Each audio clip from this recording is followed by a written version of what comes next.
With all that we have given them, we should own perhaps at least one half of this asset. The revenues generated because of it. And it's not, just take out the Obama race part. Why the fuck is the president of the United States hosting cartoons? Stanley walked tall with a paper bag brain.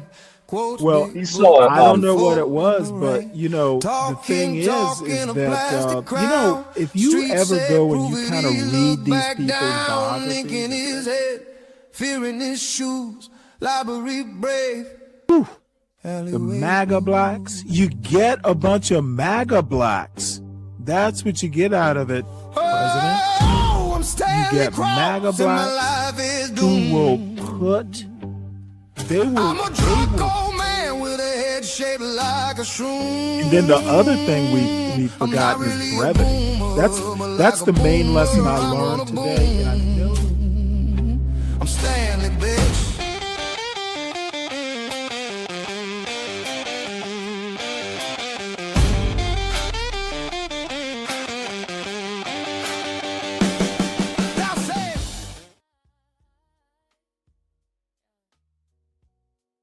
Has our butter changed too? So I bought 8 different butters. I pulled a 100-year-old federal law and I started testing. And I'll tell you right now, the expense of butter does not beat every test. Now, before we can ask whether butter changed, we need to know what butter actually is. And it turns out it's not an opinion, it's federal law. Yep, dates back to March 4th, 1923. And in this document, Congress defined butter, and I'm going to read it to you because it's so short. Butter is made exclusively from milk or cream, with or without common salt, with or without additional coloring, not less than 80% milk fat. So that's it. That's the whole recipe legally. So there's cream, maybe salt, maybe coloring, 80% fat. But here's the thing that's kind of surprised me, because that law hasn't changed a single word in 100 years. Because then it got me thinking, okay, wait, so is this actually then some type of proof that butter might be the most unchanged food, well, at least on paper, in the entire grocery store? And before someone says, well, in Europe, butter has to be 82%, I checked. And the European legal minimum is also 80%. Yeah. And so that 82% that everybody quotes is the standard that their government uses to buy butter. And it's absolutely shaped what their companies make, but it is not the law. So the laws haven't changed here or there, which makes what I'm about to show you even weirder. All right. So I want you to go ahead and say hello to everybody. Now reason along with me, because for this part, I'm actually going to do the math in sticks, not ounces, because no one is standing in the dairy aisle thinking the cost per ounce. And I'm doing that because for the most part, you have a recipe in mind when you're working with butter. And so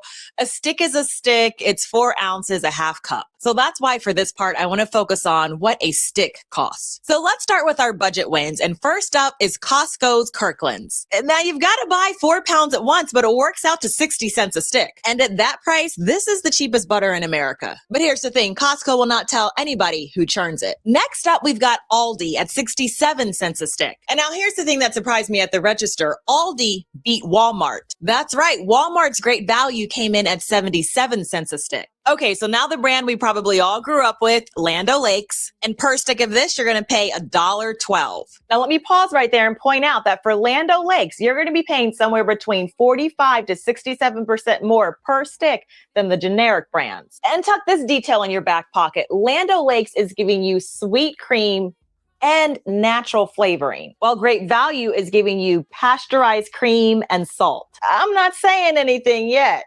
I'm just saying. Okay, so this is where the butter aisle stops making sense. So this big Amish roll, it's 2 pounds, works out to $2.12 a stick. Then there's Pulgra, which is the fancy European 82% butter, works out to $2.20 a stick. Then you've got grass-fed Kerrygold coming in at $2.48 a stick. But all these famous Kerrygold look-alike is $2 a stick. And then we have this French one, which I am not about to pronounce publicly, is $3.60 a stick. So if you're listening to this while folding laundry, here is the entire butter aisle in one sentence. The same stick of butter costs 60 cents at one aisle of my counter and $3.60 at the other. And the math on that is 6 times the money for food whose legal recipe, we just read the law, is cream, maybe salt. Y'all, somebody is paying for something. And the rest of this video is us finding out what and whether it's worth it. Okay, so one more thing before we start testing, because everything in this video is designed so that you can run these tests in your own kitchen tonight. And I say that because everything I test is going to be using what most kitchens already have: a scale, thermometer, my fridge, my oven. So if my kitchen looks like your kitchen, that's the whole point. This is butter, and this is butter. Same word on both boxes. So let's read the ingredients. We've got pasteurized cream and salt on this one, and pasteurized cream and salt here too.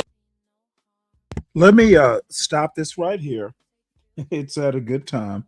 Welcome to Stanley versus the world, everyone. Happy Thursday. This video is actually like it was an audible. I was watching May the Alchemist. She's shopping for Haitian food, and I had this video that came out a couple days ago, kind of figuring out where I could fit it in, because I can't remember this woman's name, but she's the best thing to hit YouTube, in my opinion, in quite some time. And I think she's a teacher by trade. But anyway, I literally use Walmart butter. It just works for me. Brian Nichols brings up salted butter tastes best. Well, of course it does if you're just eating butter, or maybe you're putting it on popcorn or something. But I tend to use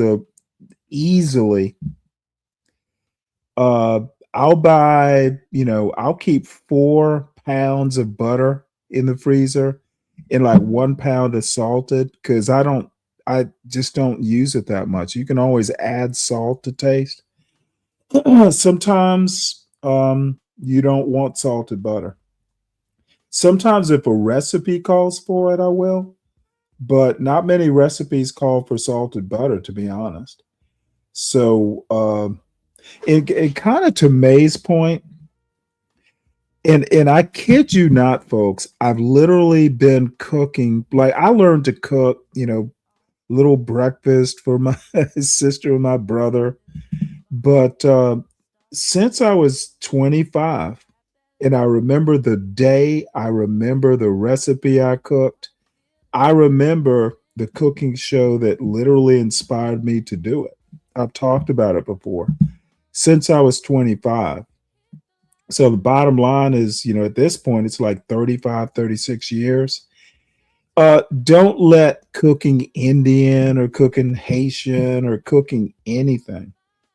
There are always fundamental principles. And once you're absolutely comfortable in the kitchen, and the only way to get good is just like a sport or pretty much any sort of, thing that's a little complicated, practice as you play.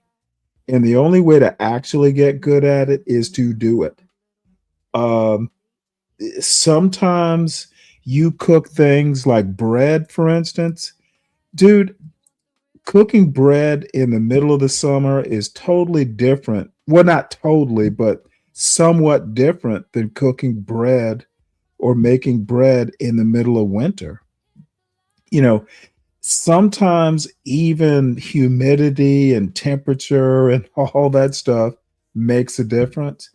But if you've been doing it, since you were a kid, and definitely since your 20s, dude, you just instinctively know how to take all that into account. So don't be afraid of the kitchen, even if you're learning late. Do it a lot. There will be mistakes. That's, any process, there's going to be mistakes.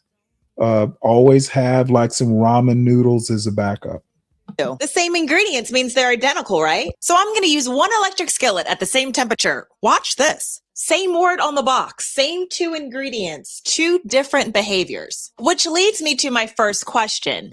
What's in these? Okay, so we're going to move from cheapest to most expensive, and we're only going to read the back of the package. So for Kirkland, we have cream and salt. Next up is Aldi, and we've got pasteurized cream and natural flavorings. Next up, we have Great Value, and Great Value contains pasteurized cream and salt. Land O'Lakes, sweet cream and natural flavorings. The Amish butter is pasteurized cream and sea salt. Next up, we have Pulgra, and we're getting cream, salt, and natural flavors. And here's Kerrygold. The ingredients are pasteurized cream and salt. Next up is the Aldi Kerrygold Copycat. And this one says pasteurized cream, minimum butter fat 80%, maximum salt content 2%. Next up is the Vermont cultured butter. And this contains pasteurized cream and cultures. And finally, we have our French AOP butter. And this contains salted butter, 80% fat, pasteurized Normandy butter, salt, and lactic starters. So after reading those ingredient lists, you're probably asking yourself, okay, Cass, so what are natural flavors? The dairy industry has a standard tool for giving butter a richer, more old-fashioned flavor. By the way, if you go out on YouTube, supposedly you can make a pretty decent homemade butter just using a gallon of whole milk, like from Walmart. I haven't tried it, but one of these days I will. God help me if that's actually good butter.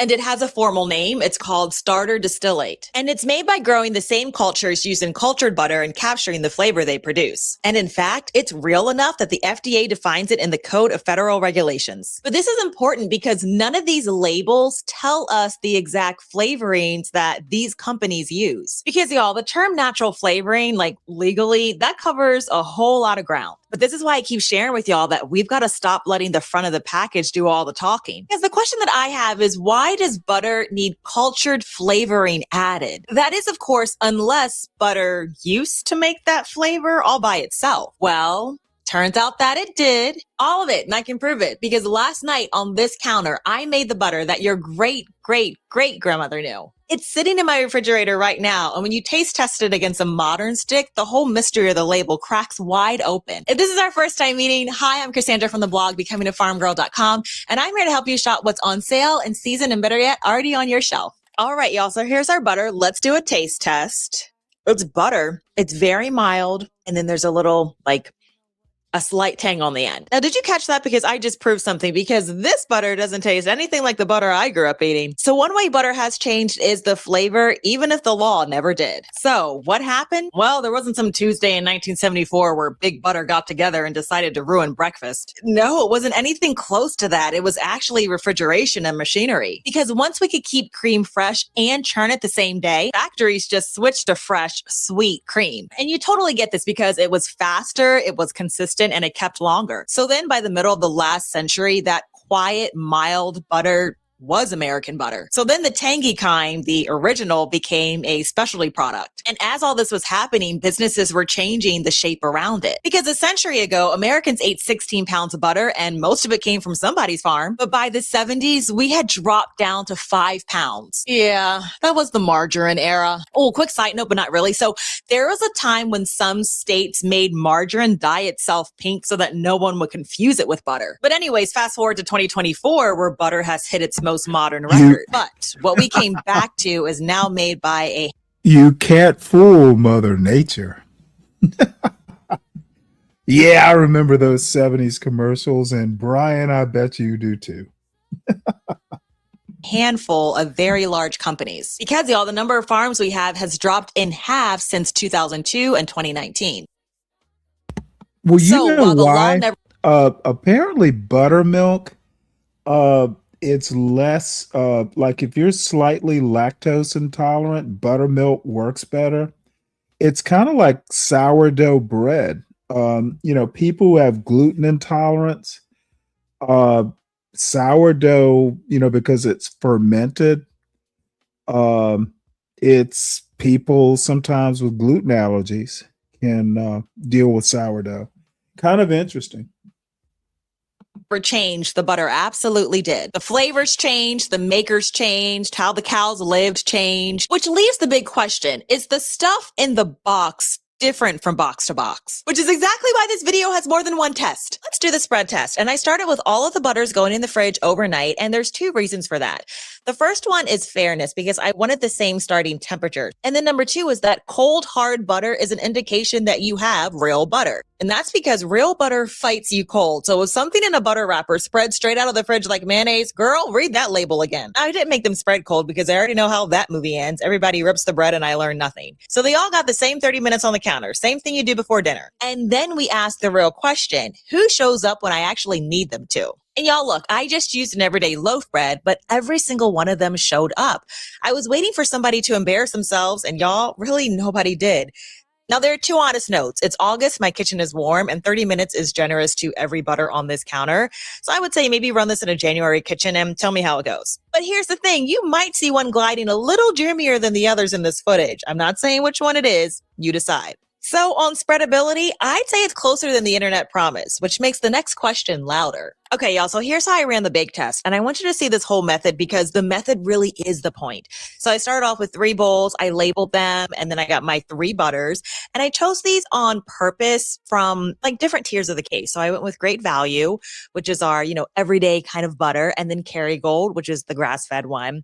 And then I also chose Vermont Creamery, which is the cultured higher fat one. And I just used one recipe because the only thing that's changing is the butter. And when I say one recipe, I mean grams, because every single ingredient went on the scale, the flour, the sugar, the salt. I measured out the buttermilk, and I absolutely made sure that the same weight of cold butter went into every bowl. No scooping. I didn't eyeball it. This wasn't, that looks like a stick, because if I'm going to blame the butter for the results, the butter has to be the only suspect. So then I did the same mixing, the same amount of working, which was just until the butter is in pea-sized pieces and the dough barely holds. And then y'all, here's a choice that I made on purpose, because normally I do folds here because folding builds those tall, flaky layers, and it really lets the butter show off. But in this case, I skipped it. I just kept it plain, y'all, and everybody got patted together. Simple and equal. Then after that, I patted everything down to the same thickness. Yes, I even measured this, y'all. And then I cut things into quarters. And then here's the sneaky part. Everything got to rest in the fridge before baking. And this just ensured that none of my scones went in with warm butter. So everything went in the same oven, the same rack, and then I pulled it out at the exact same time. All right, y'all, let's come in and measure these. And the highest height for our Great Value is 1 3/8. Okay, y'all, so now we're gonna go to the cultured butter. 1 5/8 inches. Yeah, so this is maybe only 1/8 of an inch taller than our first one for Great Value. Oh, and then Gold here is hitting at 4.1 centimeters. So that's like 1.61 inches. Okay, y'all, so with these back ones, I'm gonna do the grease print test. So this is Okay, now I'm confused. What does butter have to do with how high a scone rises? Um, I'm not even sure what she's doing here, but as far as I can tell, butter has nothing to do with how high something rises. for our Great Value. All right, I'm gonna lift this up, place it here. And these are 2 coffee liners thick. Next is the Vermont. This one really spread out. Okay, and then last over here is our Kerrygold. Great Value, Vermont, Kerrygold. And all right, friends, let's go ahead and take a look at our grease print. So this is from the Great Value. It's been sitting for about 5 minutes. Next, we have the Vermont. It's not grease, it's a butter print. And then finally, we have our Kerrygold. So now let's go ahead and take a look at the crumb structure and our steam. All right, so this is the Great Value butter.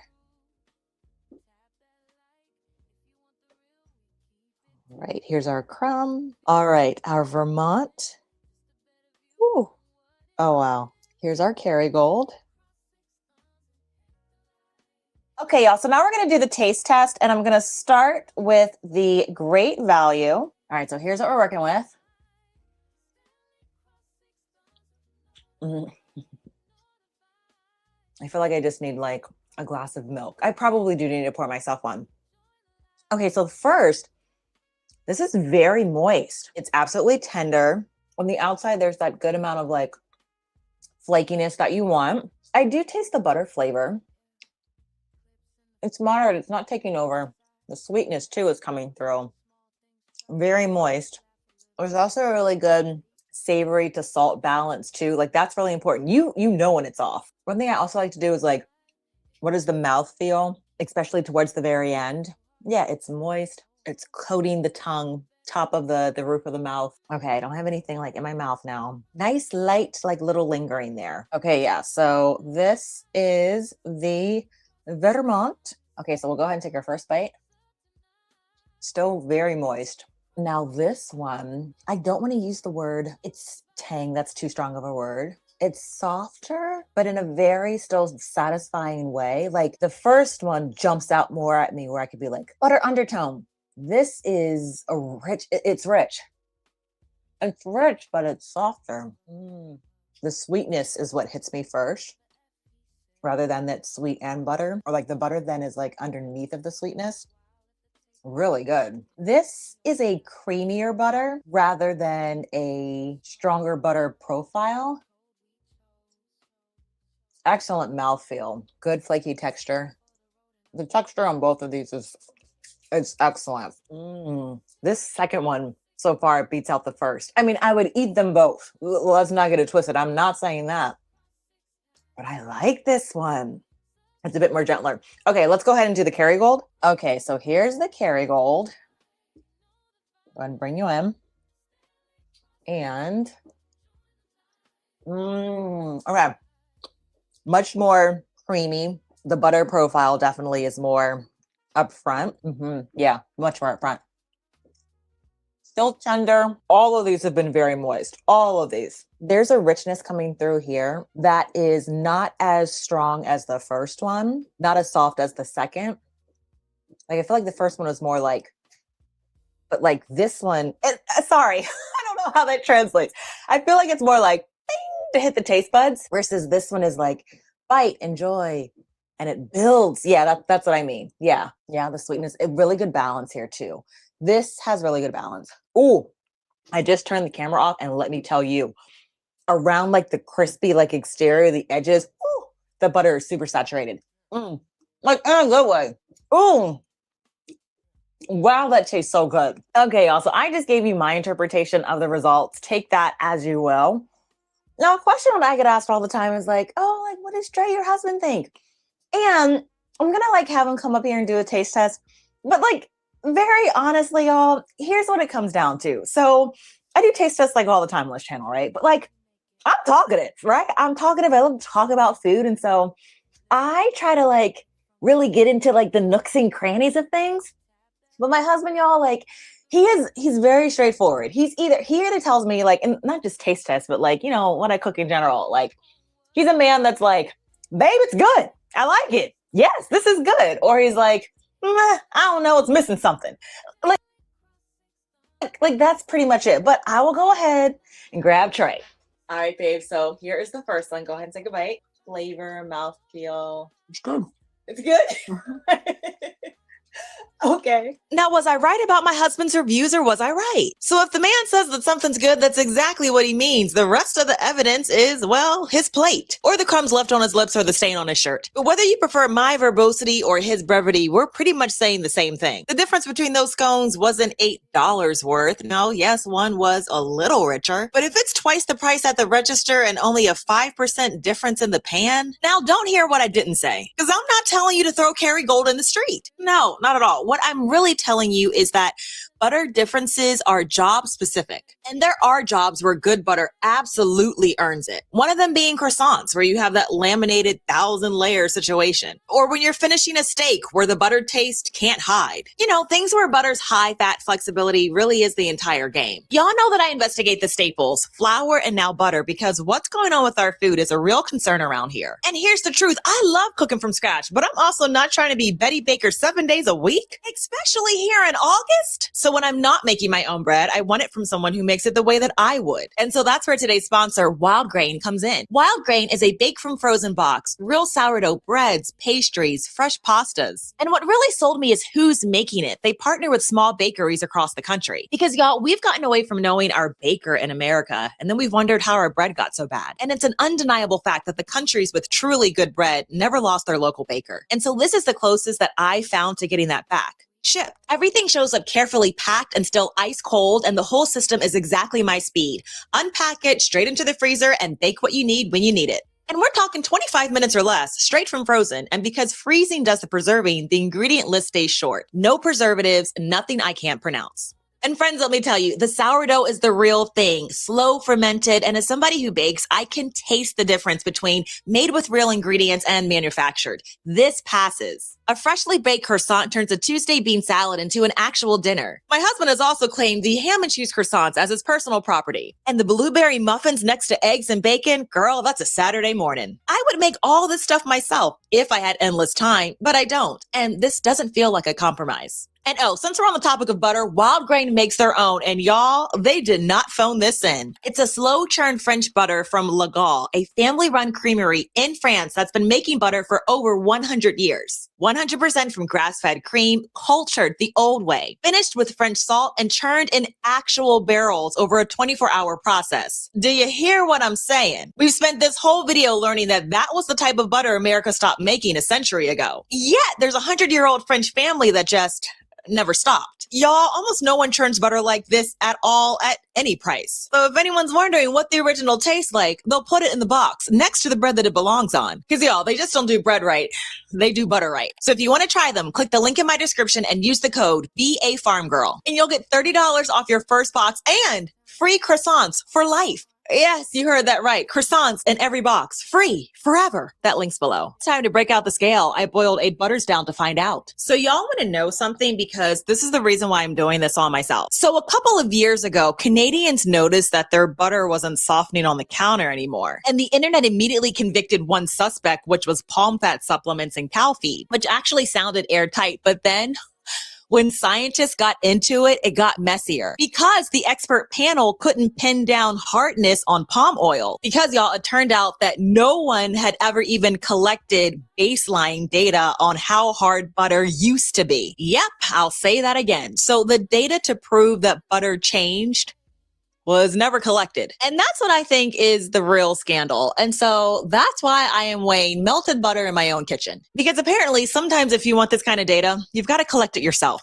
Okay, y'all. So here is the test that the dairy industry itself has used for about 100 years. But this is going to be a version that you can be at home just with ramekins and a kitchen scale. But the first thing is that we have to weigh each dish empty. And this is because even if you have a match set, it's not identical. In fact, 2 of these are from my neighbor.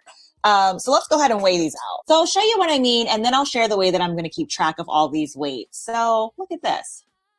So when I put this one on the scale, it's measuring at 100 grams. But then our next one is coming in at 101. Okay, so those are actually pretty good. Like there's not much difference. But y'all see me measure things before and they look identical, but the weights can really be off by several grams. Okay, so after I weigh these, I'm going to add 100 grams of each of our 8 types of butters, and then I am going to place them on this baking sheet. Now, it doesn't have to be cast iron, but I am a cast iron queen, but use any baking sheet that you have. So then all the butters are gonna ride the same sheet pan and go into the same oven, same temperature. And the temperature that we're gonna use is 225 degrees, which, fun fact, is the exact same temperature that a dairy lab would use for the same purpose. And they go at that temperature because it's hot enough to boil the water out, but it's cool enough so that the butter doesn't brown. Because remember, butter is fat, water, and a little bit of milk protein. So at 225, the water will leave, but everything else will stay. So that's how we know that whatever each dish loses is water. We'll measure that again.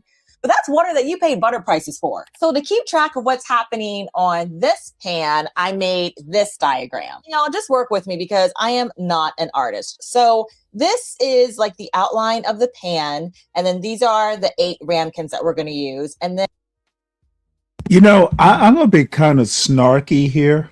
And I did not do the commercial. So Folks, as you file into the show, please make sure you hit the like button. If you are new to this blessed show, please subscribe to it. Check us out. We may not be, the answer to all your prayers, but we try. If we're not your cup of tea, to switch metaphors, don't worry about it. Unsubscribe. Now, where I am going to go with this thought is going to be a hot take. But this woman actually reminds me of Tina, but productive Tina. Like, I got to talk a mile a minute and got to be doing something every minute of every day. This is what Tina should be doing. And I don't even mean it in, a woman needs to be talking about, cooking. She could be fixing cars for all I care. But this is actual productive chatter. Because this woman, I think this woman is fairly high energy.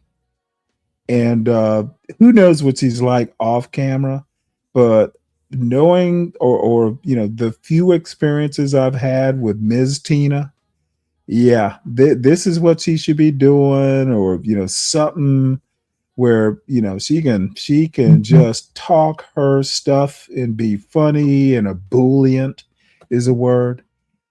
She's wasting her time, talking shit to old YNs who don't appreciate her. And this is how it's going to go, like the back of the oven. And then I wrote front of the oven here. And then this is where I'm going to keep like my notes. So when it's empty, then when I weigh or add the butter, the 100 grams, and then when I weigh it after the water has evaporated. Now, of course, I'll add, what butter is in each, but do you see the vision? Okay, so I'm going to pause right there and get to weighing. Okay, y'all. So I did go back and I just added like little numbers 1, 2, 3, 4. Can you see that? And then I just went, since I'm going to go with our like the everyday butters first. And so like for number 1, which is the Costco butter, it's going to be 1, 2, 3, 4. And I'm also going to write it here on my paper as well. Okay, also now we just need to measure out 100 grams of butter. And to do that, I'm just going to use this handy calculator. So next what I'm going to do is I'm going to tear out, which is like to zero out, these little sheets of wax paper. And I'm going to start off with at least 7 tablespoons. I might need a little more, a little less, depending on things. But yeah, that's what we'll do next. Now, since a stick of butter is 8 tablespoons, I'm only going to have probably a little bit left. But the farm girls that aren't new to the channel, you already know what I'm going to tell you to do with your wrappers. Please do not toss them. Absolutely save them, because you know why. And like y'all see me do this. And you have like my Nana, her name was Lorraine, to thank for this. She always saved her butter wrappers and they just went into a jar, because anytime you're like greasing down a glass casserole dish or even like your cast iron, you don't need to then go and take, I'm serious, the box of, what is this, cut-right stuff? I think that's what you call it. I buy this. I can easily be on a box for like 2 years because I just rarely use this, because most of the time, when you reach for it, it's to butter something like really quickly, maybe wrap something. But I'm telling you, having these, there's already so much butter that's going to be left on your wrapper. Like, they're perfect for jobs like that. Close, but not quite. We need 4 more grams. Yes, exactly. I did it. All right. Yes, here we are. Exactly. 100 grams. Okay. So this is Great Value brand, which is Ramekin number 2. So it's this one because this is the back and this is the front. All right. So I'll take this butter. I just need to cut it in half so it fits. And so now that I've added the butter, I'm going to go back and weigh this again. Perfect. Yeah. Perfect. Looky here, y'all. Okay. Yeah. We are right at 200 grams. And that's what we want. Wait, let me clarify. And by what we want is I want to see that the math already is showing like this one was 100 grams. So I fully was expecting if I measure out 100, then I have 2. I don't need a calculator for that one. Okay, y'all. So that's the method that I'm using, and I'm going to apply that to the rest of the butters. And also, I wanted to mention that I'm doing things like using a new sheet, of these between each weighing. I'm wiping down like completely the knife that I'm using so I don't have cross contamination, reasonable stuff like that.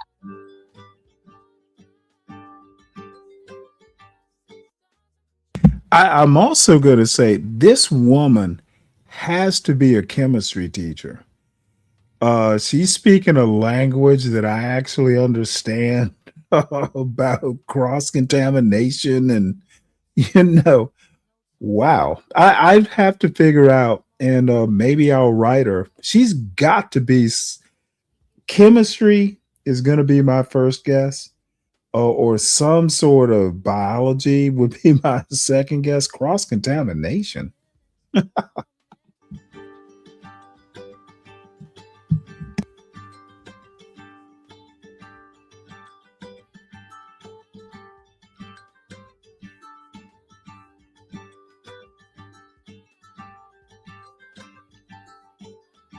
All right, y'all, here's confirming that the oven has preheated to 225 degrees. I've completed the diagram and I've completed my measurements. Okay, the timer has been set for 60 minutes and we are going to put everything into the oven and start. I'll see you in about an hour. Okay, so that was our timer and we've got to take things out of the oven. All right, here's what I'm first seeing. I'm going to put my reference sheet there. And I'm moving very, very slowly. Okay, y'all. So from our chart, remember that along the back, we have our value brands and then we have our premium brands. So now what I'm going to do is let everything cool for 15 minutes and then I'll weigh everything.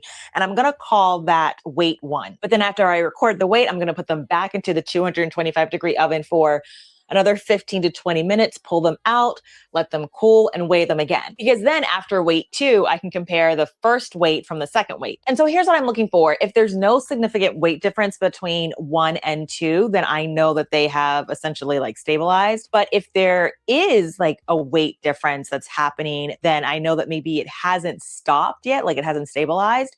And so I'll repeat the oven experiment, like put them in for a third time. And another thing, I really don't want to rush that cool time. I mean, I can touch these now and they're warm. It's 225, but this would still be like too warm for a digital scale. And that would really mess with the reading, which is why you do want to let them cool. All right, y'all. So things have cooled down. And for me, this is genuinely the fun part. So let's go ahead and I'm going to add a new column that's called weight 1. And I'm going to go ahead and start off with our Costco butter. So our Costco butter is at $1.95 and our great value is at $1.98. Okay, so now we're going to do our Aldi. Okay, our Aldi is at $1.96. Okay, so next up we have Land O'Lakes. Okay, y'all. Land O'Lakes is at 194 grams. Okay, so now we're here, number 5, with our Amish butter. Okay, this is right at 200 grams. Okay. Yeah, so this is our Amish butter right at 200 grams. I was just a little tickled by that one because that's the smallest gap that we've had so far. Okay, this one is the cultured Vermont butter. Okay, 192, 194. It looks like we're stabilized at 194. Okay, so third, number 7 is now the Kerrygold. And this was 201 grams. Let's see where we are now. No way. Oh my gosh, hold on. Hold on. I spoke too soon. Look, it's still 201 grams. Okay, Kerrygold. Okay, we're putting this back. And then at the very end, we had the Pulgra, and this was 199 grams. So the Pulgra is coming in at 195. Okay, so we've got our first weight, and the oven here has still been at 225. So I'm going to slowly move things back to the same rack, and we're going to let things heat up for another, we'll do 20 minutes. Okay, it's been 20 minutes. Let's take this out and let things cool. All right, y'all. And here's a scan of what things look like the second time around. Okay, y'all. So with the second measurement, I'm just trying to see, have things stabilized or are they dropping? So for example, I'm going to take my first ramekin up here, which has the Costco butter in it. And the first weight was 195 grams. Oops, there I am. Okay, let me spin you around really quickly. Okay, so here's the Costco butter. And so when I go to measure it, I see that it's coming in at 195. Okay, perfect. Yeah, and that's what I had for the first reading. Okay, perfect. So I'm just gonna go ahead and repeat that. Second up is great value. Okay, 198. Okay, so let me go ahead and finish this and I'll put my final results on the screen. Okay, confession time, y'all, because this is the part of the experiment where I almost got things confidently wrong. Because my plan sounded confident, heat, cool, weigh, track how much of the mass disappears. So I'm going to look down here at my notes, but I will display a neat table for you on the screen. So when I did my first weigh-in, Land O'Lakes had lost 7 grams, and then Aldi 6, Great Value barely 2. Oh yeah, and then you saw Kerrygold. When I got there, it was 0, nothing. And for about 90 seconds, my brain was like, oh, well, that's the answer. Kerrygold practically has no water. And I have just confirmed premium butter. But y'all, the more I looked at it, the more I realized that that could not be true. Because remember, y'all, under federal law, nothing can be called butter if it's less than 80% milk fat. And then combined with this fact that I learned from the University of Guelph, and of course, as always, I will link the numerous amount of studies that I have researched for this video. And if you haven't heard of the University of Guelph, it's a Canadian university with a major agriculture, dairy science, and food science tradition. And so they are the ones that have determined that normal salted butter falls between 5.6 to 17.6% water. But if you're visual like me, that is roughly a sixth of every stick. So that's why when I initially saw that my Kerrygold was telling me that that butter hadn't lost anything, that's not the same as telling me that Kerrygold doesn't have any water in it. No, instead it was telling me something else, which was, Cassandra, your experiment isn't finished. So let me say this, because I do want to encourage you to do this at home, but you have to know that your first and second and third readings are likely not going to be your final answer. And y'all, the water was not leaving the butter on the schedule that I made because I wanted to do other things today. So back in the oven they went. Heat, cool, weigh, did it again, heat, cool, weigh. Yeah, and I did that for an extra 5 hours. So don't be fooled by the daylight back there, y'all. It's nearly 7 p.m. I'm actually glad that this happened, because what I ended up with is it's better than a number, because now my data is it's 8 different curves. And I'm going to put this on a chart on the screen because you'll see that some samples lost early, some lagged. I mean, Kerrygold gave me nothing for the first 2 checks. And then it started dropping and then landed at 16 grams, which was pretty close to everyone else. And so the thing is that if I would have stopped early, I would have walked away confidently wrong. And so that's also why I want to add in a little precision note here. And this matters because my scale doesn't know. These little clip-on mics, and believe it or not, my brother gave me a set of, I think it's 4. I don't really use them, but when or if I ever do a cooking show, I will. It's kind of a running joke. You remember back in the old days, and I know you remember, Con, back in the old days, like Match Game used to, they had these long microphones, and sometimes they were kind of artsy, long microphones and stylized and all that. It's to me, it's just a kind of a joke. Clip it on to, like an old style TV show. My perception of it. She always uses that like copper grater thing, copper tone grater thing. Other shows do it with the clip-on mics too. What left that dish? It is measuring mass, right? Not molecules. Now we are heating specifically to drive off moisture, so water should be most of it. Anyways, y'all, let me put up on the screen what the 5 hours bought. And so Land O'Lakes settled at 16 grams. The same with Aldi. Great Value as well, Kerrygold. Now, the Kirkland and the Pulgra, they settled in at 15. Vermont Creamery, 14. The Amish butter was 12. So that is in that documented mid-teens neighborhood. So with all that, let's go ahead and talk about the findings. And my first finding is this. I didn't find a water scandal. And look, I did come in here wondering if cheap butter was cheap because somebody was selling me more water. But if you look across the board, my Great Value and my Kerrygold lost the same amount of water. So based on these samples, there's no evidence. And that's good. But on a serious note, I don't want a scandal. I just want the answer. And then finding number 2 was that the high fat butters separated a lot. And that is consistent with what their labels predicted. Minerva Amish came in at the lowest at 12, and its wrapper claims 84% fat.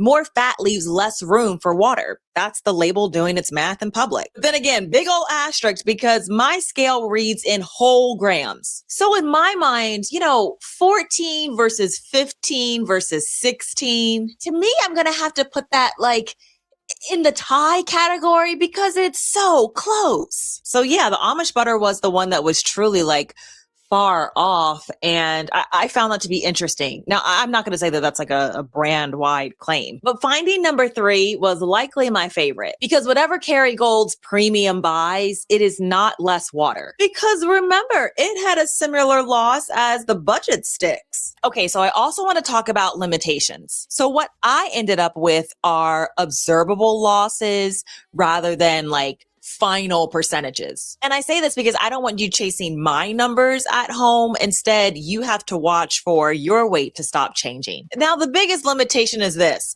I used 1 stick of butter on one day from one store in an overworked townhouse oven. So it would not be accurate for me to tell you what any brand is doing because my sample size is just too small. And again, to clarify, that was never the point. It was to know, okay, with what I have purchased and what is in this house, what is this butter doing? Because remember the part that I told you earlier about how we don't have a data set from when butter originally changed? That's what sparked my curiosity about this experiment, collecting that data. And now we all can.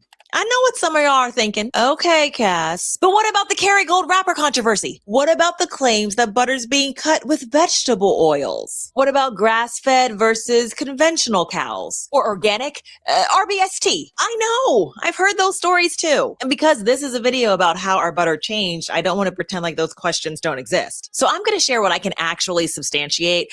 And I actually think that that is where the butter story gets more interesting. So let me be clear about this. Yes, butter has changed. But I don't think the most accurate version of that is grandma had real butter and now big butter is garbage. It's a little bit more complicated than that because y'all, this is our starting point. So historically, more butter was produced locally and on farms. But as dairy production started to industrialize, it moved towards creameries and central processing. And the result of that with any product is higher levels of standardization. And yes, you lose something with standardization, but it also doesn't mean that it's automatically bad. Because remember, no matter how it's produced, it has to be at least 80% milk fat. Because now what we have is, you could have 2 products sitting next to each other and legitimately both be butter, but you can still have different kinds of butter. And so here's where the nuance begins, because butter starts with cream. And cream comes from, yes, cows, but cows are not machines. So here's where things really start to bifurcate because the breed of the cow absolutely matters. The season matters. And most importantly, what the cow eats matters. And y'all, researchers have actually measured this. Studies published in the Journal of Dairy Science have found that changing the amount of fresh grass in a cow's diet can change the fatty acid composition of the milk fat and produce differences in the resulting butter's color, its firmness, melting behavior, and sensory characteristics. So when one butter is softer or noticeably more golden, it doesn't automatically mean that someone put something in it. No, the difference can begin all the way back at the cow. And so that is a frame to have when you're looking at the butter case. Because once you have all those different variances, you could have standard sweet cream butter, higher butter fat European style butter, cultured butter, grass-fed or pasture. Let me make one point here. And look, I have no problem with what she's doing, except it's way too long. And in my opinion, this is beating a dead horse. Uh, if you've ever worked with butter, say from an actual farm store, when I lived in Northern Virginia, there were a couple farm stores. Sometimes coming back from work, I would stop and visit, and they'd be having homemade butter. Um, so uh, again, to me, it's more an experience thing. And I think sometimes these videos are for people who you know, are new to the kitchen or, have had a Sunday come to Jesus meeting with their partner. you know, uh, this butter is more salty than the other. I'm sure that doesn't happen. But bottom line is, it really doesn't matter. I tend to buy just the basic because I don't really cook butter dependent dishes. So, the great value unsalted, I'll always make sure I have 1 or 2 pounds of great value uh, salted butter. I also every now and again will keep like a couple pounds of Land of Lakes unsalted. And the reason I like Land of Lakes is they do like 8 half sticks. And sometimes it's just easier to grab a half stick rather than, whip out a whole stick and cut it in half. Just grab a half stick. So that's the way I use butter. I don't carry gold. Uh, I was going to make a joke. That's bougie butter. It literally, um, if I toss it into a pot of vegetables, you can't taste the difference, salted or unsalted. Um, if I like she said earlier, if you're making croissants or something like that, I don't make anything that butter dependent. So for my type of cooking, Walmart butter does it. I don't live. I couldn't tell you where the Costco is. There's not one around where I live, or maybe I buy Costco. So that's she's getting close to the end, and I may just jump to the end. But let's see what else she's got. Focused butter, organic butter, and smaller production or more seasonal butters. And these categories can and absolutely do overlap. And they're also communicating different things. Like cultured butter, that's telling me something about fermentation and flavor. Yeah, none of this matters. If you really want the real stuff, like the fermentation and the seasons, and I understand what she's saying, but she's talking to just people who don't know cooking or butter or anything like that. If you really want to know this stuff and learn it from the ground up, live near a farm store where you can actually go. Shit, you can talk to the person selling it, and they'll literally tell you what the cows are eating. I've done this. But grass-fed is telling me something about the feeding system. And organic is telling me something about how that dairy operation is regulated. And those are usually things like its feed, pasture requirements, and restrictions around RBST. But of course, those are things that my ramekin test cannot measure. And so that's why in our kitchens, we're measuring how butter spreads and how it bakes and how it tastes. But it can't tell you everything about, the cow or the farm or the feed or even the production system. Now, Kerrygold, for example, did have a real packing controversy. There was a federal lawsuit claiming PFAS, forever chemicals, in that gold foil wrapper and that they could migrate into food. So with any lawsuit, I do what I always do. I like to pull up the court record. And it's important to do that because that's how we know the difference between what was alleged and then what is established. So what was alleged was migration from the wrapper. And what was established was that the butter itself was never tested in the case. And it ended last year, dismissed with no findings of contamination. But popping up alongside that that is something else worth knowing. As of 2024, the FDA says that those grease-proofing PFSAs are no longer sold for food packaging in this country at all. Now, does that mean that packaging questions are silly? No. Your food sits against the wrapper. It is a very fair thing to ask. But this also shows us that the story and the record are two different things. Same thing about the claim with butter being cut with vegetable oils. Because is butter adulteration real? Yes, especially internationally. Like, y'all, this is a documented food fraud issue, and there are also lab methods that are built to detect it. But this is also where grandma's kitchen wisdom comes to play. Because she didn't need a degree or a science journal to tell you that real butter is going to melt quickly in a hot pan and turn a We will just stop it here. I think we get the point. Yeah, and again, I just happened, shoot, I just get butter from Walmart, but apparently you can actually make butter credibly just buy a gallon of whole milk. Um, Again, one of these days, if I have extra time, and think about it, I'll try it. But I don't think you can make, butter more cheap. And I'm going to tell you right now, even if you get, because the whole milk, say from Walmart, is pasteurized and all that, but almost anything you can make homemade is just going to taste better. Even if it's just, it tastes like the sweat of my brow, it makes it taste better. It makes it sweeter, makes it saltier. So homemade is always best. So let us move on to news articles because we need to get these news articles out of the way. And before I actually do the news article, and as a matter of fact, this is why the title of the show is what it is. Apparently, CIA Director John Ratcliffe, during secretive trip, warned Russia not to attack NATO. Don't know. I had no clue Russia was about to do so. But, apparently there's been a little bit of a change in tack. The only person allowed to attack NATO is apparently Donald Trump. And consequently, the first thing I thought, and I swear this was independent, I came up with the title of the show going, well, John Ratcliffe going to talk to Vladimir Putin with as much respect as Putin has shown Donald Trump. He might as well have gone to a comedy club and done a 5-minute set.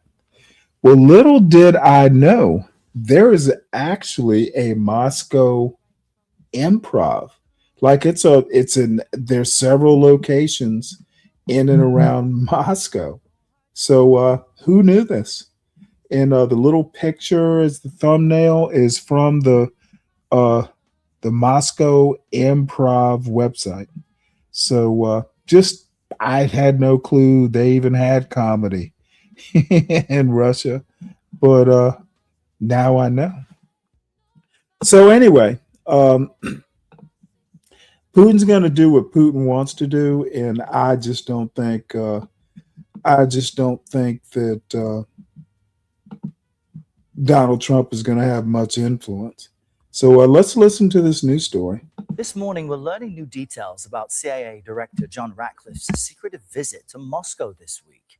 Sources tell CBS News during the unannounced trip, Ratcliffe delivered a warning to Russia not to attack NATO. People familiar with the trip also say the CIA director raised the ongoing conflict with Iran. CBS News senior foreign correspondent Holly Williams joins us from London for more about what we know. Holly, good morning. A CIA director's travel, I guess, is meant to be secret, what he's up to, also not meant to be public. But tell us what we have been able to learn about this trip. Good morning, Errol. Well, sources have told CBS News that the CIA director, John Ratcliffe, warned Russia not to attack NATO. Now, let's break down what that actually means. NATO, or the North Atlantic Treaty Organization, is at least arguably the United States' most important alliance. It has 32 member states in North America and here in Europe, and it is a defensive alliance established in the aftermath of World War II. Article 5 of NATO's founding charter is critical. It means that an attack on one member state is an attack on all. That is, they are pledged to defend each other. Now, the CIA director's visit was a secretive trip, as you just pointed out. It came to light after a US Air Force plane was spotted landing in Moscow and a diplomatic motorcade was seen in the city. A Kremlin spokesman said that Ratcliffe spoke with Russian intelligence officials, but did not meet with the ultimate decision maker, Russia's President Vladimir Putin. Are there serious concerns that Russia could launch an attack on NATO? So US intelligence assessments indicate that Vladimir Putin could be increasingly willing to authorize provocative actions that could extend onto NATO territory. And that could include hybrid operations or cyber attacks that fall short of an outright military offensive. It's thought that Putin is trying to test NATO, both its defenses and its resolve. Now, if you talk to people here in Europe, they'll tell you that is already happening. Some here even argue that Vladimir Putin is already waging hybrid war on Europe with things like drone incursions into NATO airspace, cyber attacks, and election interference. We've been on several NATO military exercises recently, troops from several member states, including Americans, explicitly training for potential conflict with Russia. The big fear here is that Putin could misjudge the situation and accidentally trigger Article 5, dragging NATO, including the US, into a war. And some important background to that is that many people believe he misjudged Ukraine and thought his troops would control that country within a few days. Lindsay Clancy's murder trial, which has captivated people all over the world, is inching closer to an end. Yep. Well, that is that. And Lindsay Clancy, not particularly interested in talking about it just yet. Most people probably know that the jury deliberation started today. So, let's see. CIA chief delivered bleak assessment of Russia's war in secretive Moscow visit. Aimed at pushing the Kremlin to pursue a peace deal. I think that's going to be a fail. Trump has tried before. He's just not going to be able to get that. He's not going to get that peace prize. I think Putin. I think Vladimir Putin will get a Nobel Peace Prize before Donald Trump. So let us move on. So, Navy sailor who jumped off USS Lincoln facing disciplinary charges. There's Pete XF and that warrior spirit, that warrior ethos. Dude, this dude's a fucking clown. XF needs to go today. This story matters. Now to an MS Now exclusive. On the USS Abraham Lincoln, a sailor who jumped from the aircraft carrier this month in what his wife describes as a suicide attempt is now facing disciplinary action from the Navy. Earlier this month, MS Now reported on the worsening conditions aboard the Lincoln after its deployment was extended to 9 months because of the war in Iran. With us for more, MS Now's Priya Sridhar. Priya, tell us more about your reporting. It's a normal response for the Navy, but isn't there a caveat that he's suffering from mental health issues? Yeah, I think that's a great point, Steph. As you mentioned, this 19-year-old sailor jumped off the USS Abraham Lincoln. Okay. In an NJP? No. How little they understand what a captain's mast will be. And I don't know how it works on a carrier.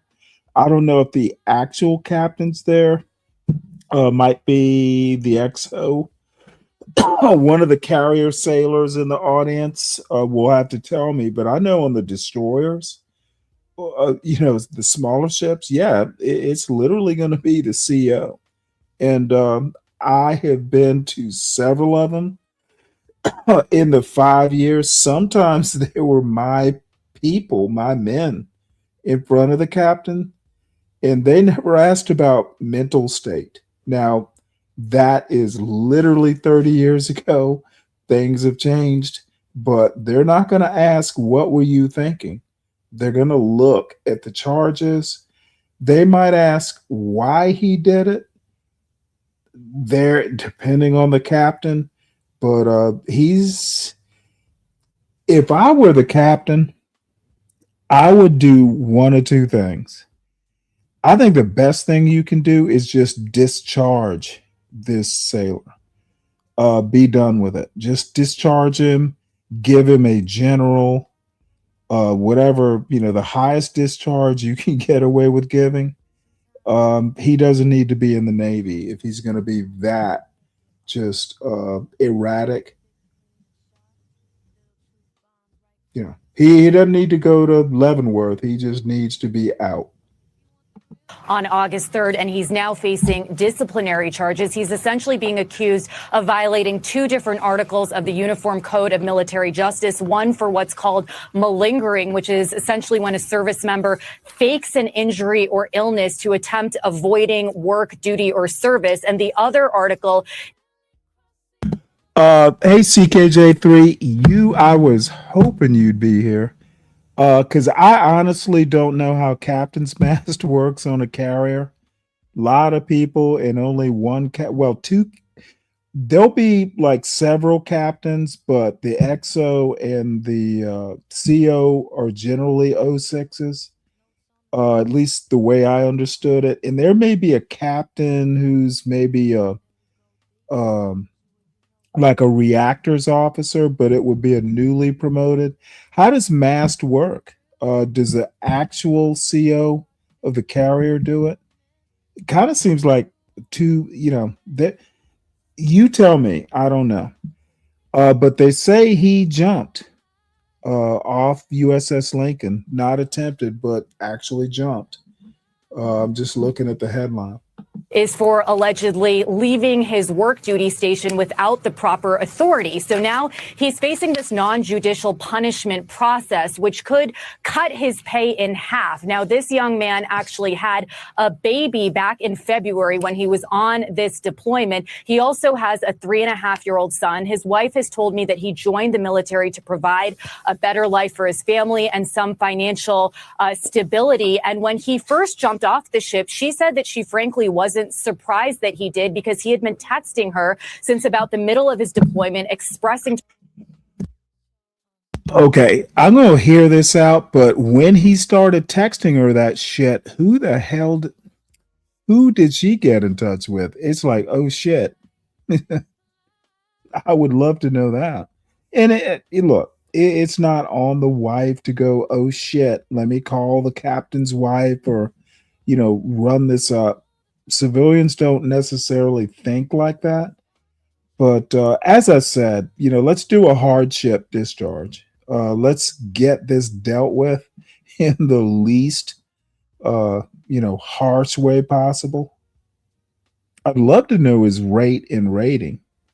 To her that he was exhausted and depressed, and she told me that he had gone to his chain of command and the ship's medical team repeatedly, and when he did jump off the ship, she didn't discover that even happened from the Navy itself. She found out about it from one of his squadron mates. She reached out to the Navy, and it took them 5 days until they finally said something to her. He was then medically evacuated from the ship, taken back to San Diego. He got back to San Diego exactly 2 weeks ago, spent 5 days in the hospital where, according to her, they were mostly monitoring his physical health and checking his vitals. And he didn't have his first mental health therapy appointment until yesterday. So I think all of this is raising a lot of concerns about how the military handles these mental health crises, especially, Steph, given the fact that I've talked to so many family members of service members on the USS Lincoln who have expressed to me that they're extremely concerned about their loved ones'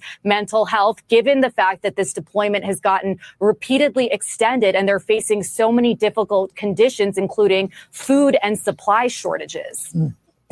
Bria, thank you. Randy, what do you think about this?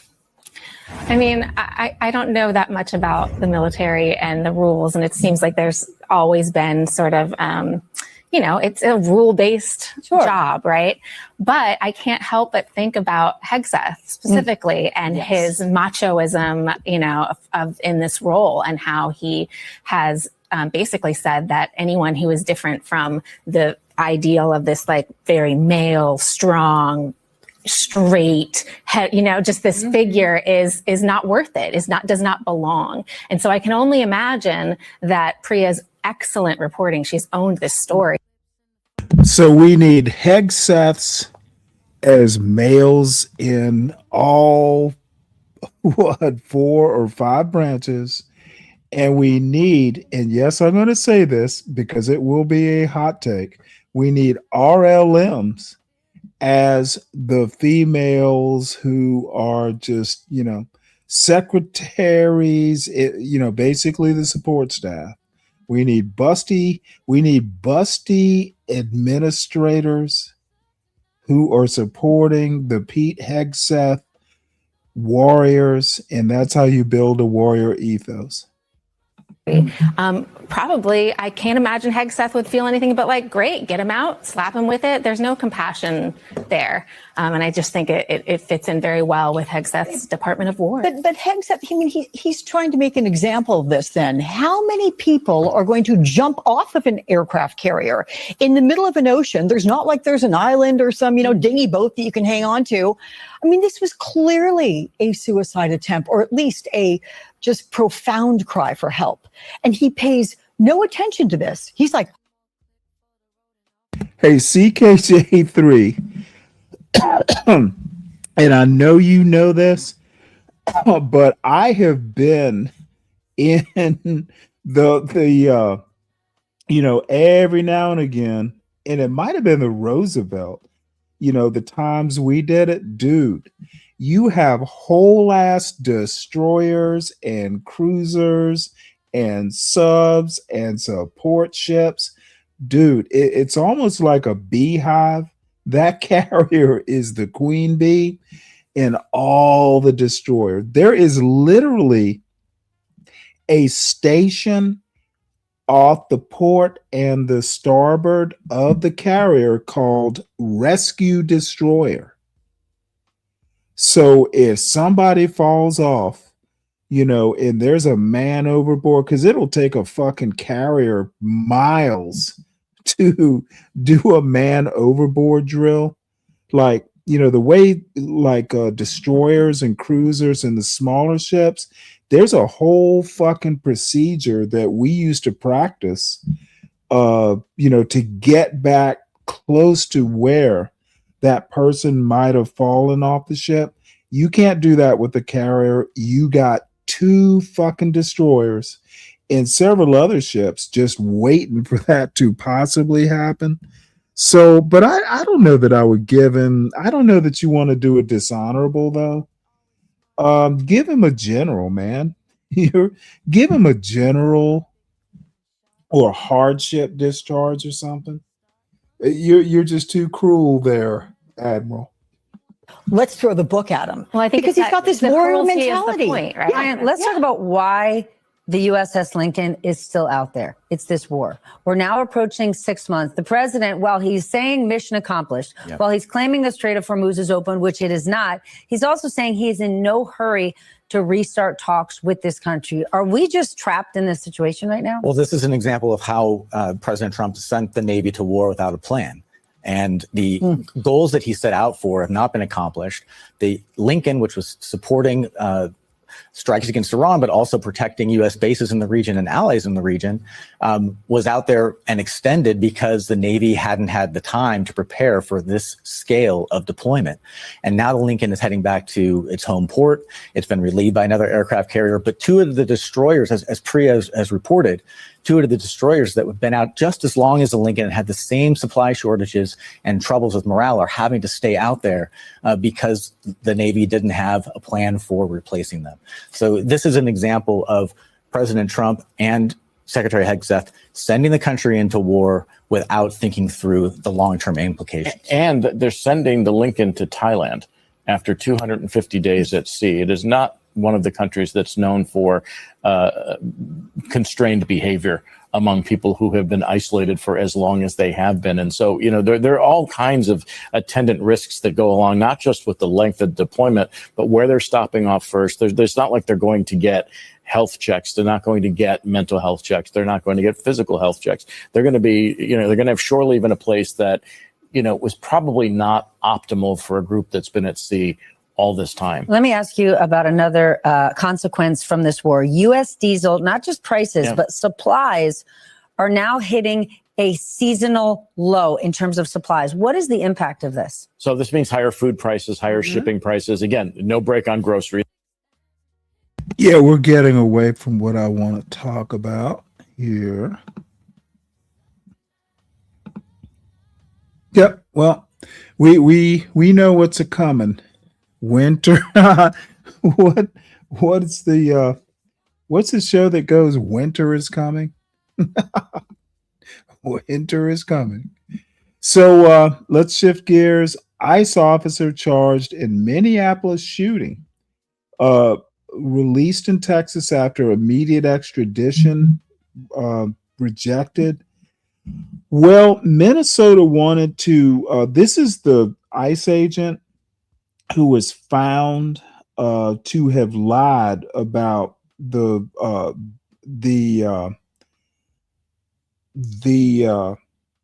illegal immigrants attacking him with a broomstick and a snow shovel.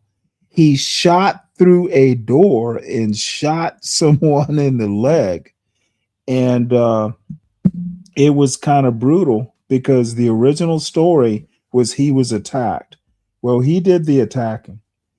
Anyway, he's back. He's in Texas, and Texas is doing some sort of investigation of him. And Minnesota said, screw it. We need to extradite him back up here.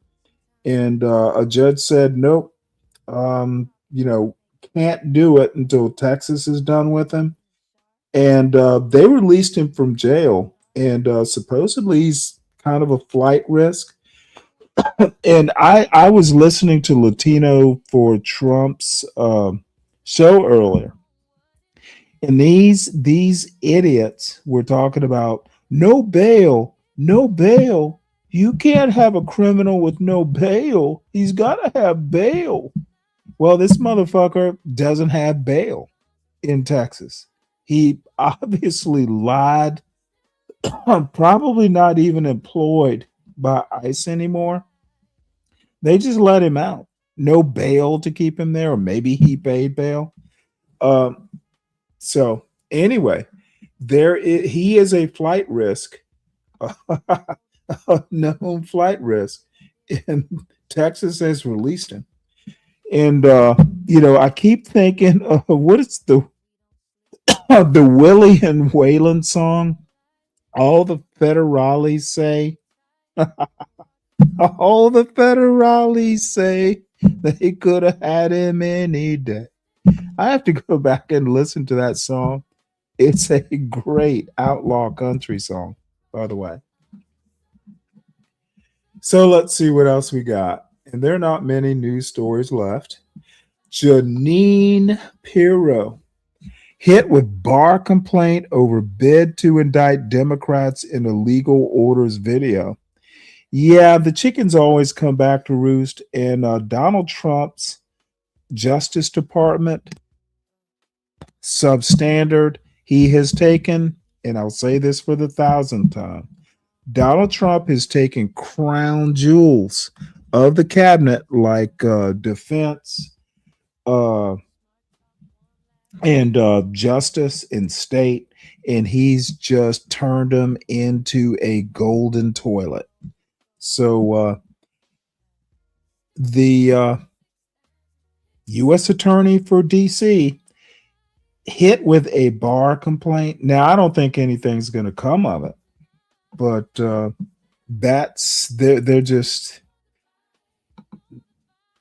Donald Trump. He's worst president ever. And the 77 million people who voted him into office, it's their fault. It's on the voters who put him in office. Thanks Thanks, Trump voters. Uh-oh, what have I done here?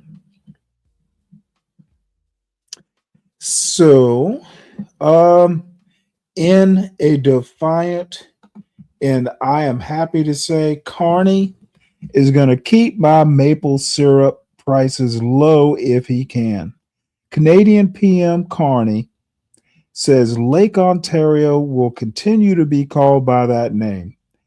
I don't know how he's going to do it, but he and Trump are going to probably meet somewhere and fight it out. It's either going to be Lake America or it's going to be Lake Ontario. I look forward to these two duking it out like it really fucking matters.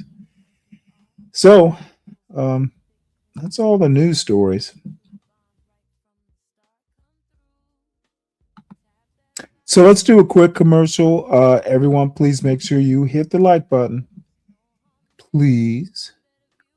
This won't be a super long show because I did that last night and I'm kind of suffering for it, actually.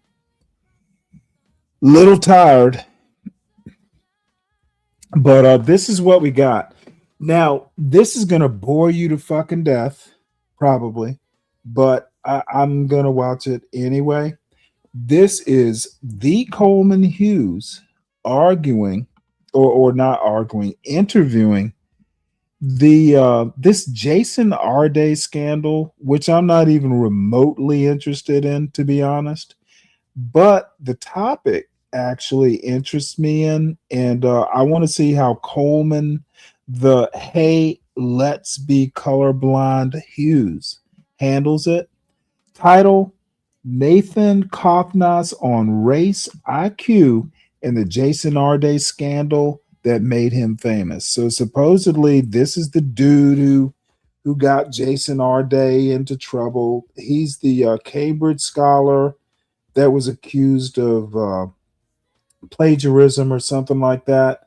And it was so upsetting. You know, he was like the youngest ever tenured professor at Cambridge.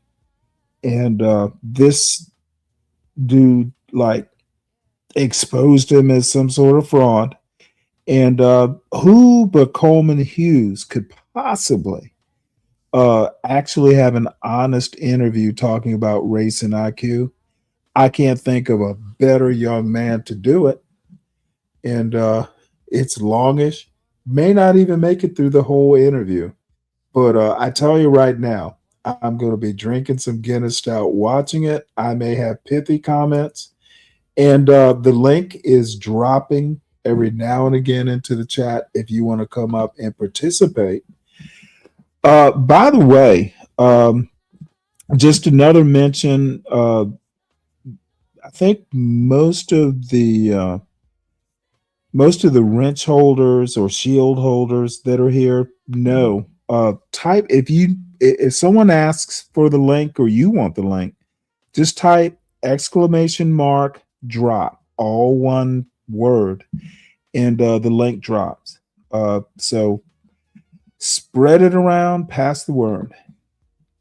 Good news, you can come up and talk to Stanley. I am sure that is a burning desire for many in the chat. So here we go. My guest today is Nathan Kovnas. Nathan is a philosopher whose research focuses on the philosophy of biology, ethics, and the relationship between science and values. He earned his doctorate in philosophy from Oxford and was a fellow at the University of Cambridge from 2022 to 2025.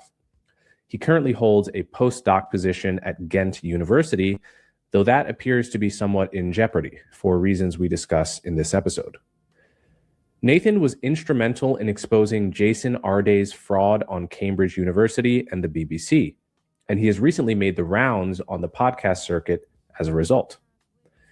I thought I had only heard of Nathan in the context of the Arday affair, but I learned at the beginning of this conversation that I had actually signed a letter in defense of Nathan's right to free expression some years ago, when he was getting hounded by Cambridge for something he'd written. I signed that letter because I believe all professors have the right to express the fruits of their research, no matter how controversial. Let me tell you something here. That this motherfucker, Coleman Hughes, an undergraduate in philosophy, granted from Columbia, thinks that him signing a letter carries some sort of intellectual heft or cultural heft or whatever. This young man needs some comeuppance or whatever you might give him. Who gives a fuck what letter he signs? This dude, Coleman Hughes, he was an acolyte of McWhorter and Glenn Lowry. Dude, this kid is going to crash and burn. I can see it right now. You know, his hairline is receding. So will his his star. If he can't fucking get it together, this is ridiculous. Without fear of being fired.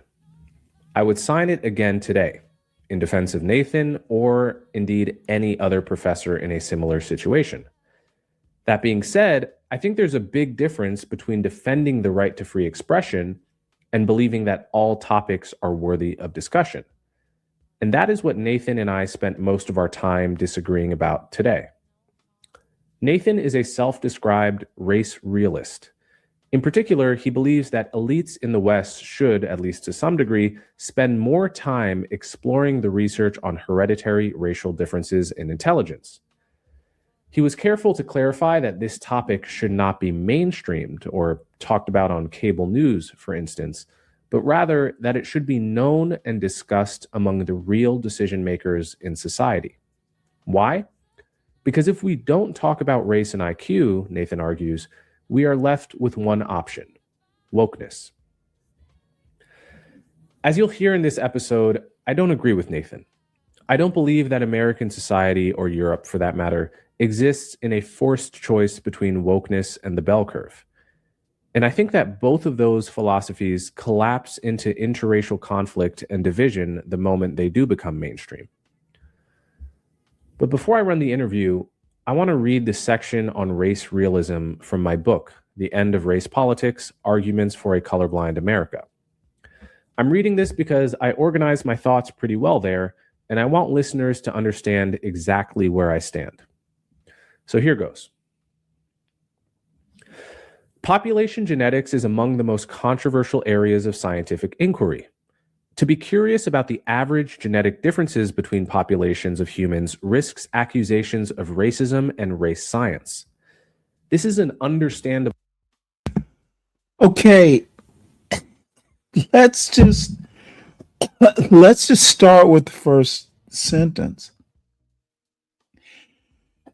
I'm 61 years old, and before, let's say the last 10 years, maybe a little bit more, when I was growing up, no one ever asked, well, let's be curious about the intelligence of a race. Now, I will admit that some things were just like, well, black people are less smart, or, you know, all this stuff. There was a hierarchy, but there was no Charles Murray to get the argument wrong. And damn Skippy, the Human Genome Project changed. It blew up the whole race realism argument, and these dumb fucks. And Charles Murray's not a scientist. He's not a trained scientist. And his co-partner, Richard, God damn it, what was his name? Herrnstein. He was a psychologist, a Harvard-trained psychologist, so I'm sure he had science. They weren't geneticists. They weren't hard scientists. The Human Genome Project literally dropped let's just say a neutron bomb on the race realist argument, and these dumb fuckers just can't understand that race is literally a spectrum. If I forget the number, but let's just say 80% of people who identify and have legacy as Black Americans deep into American history, like 80% have European heritage. Black in America is literally a social construct, because if you go and you do a 23andMe, pretty much everyone whose family has been here since, say, let's just go back to the 19th century, whether you are like white or Black, even if, now I don't know so much about Native American, but I'm gonna guess, dude, you're gonna have some European heritage. Mongrel would be a better word. White and Black don't mean much at a genetic level. And these race realists just can't let it go. They are basing IQ in estimations of IQ on phenotype, which is literally, I look at you and your present is African heritage, therefore your IQ can't be as high as mine.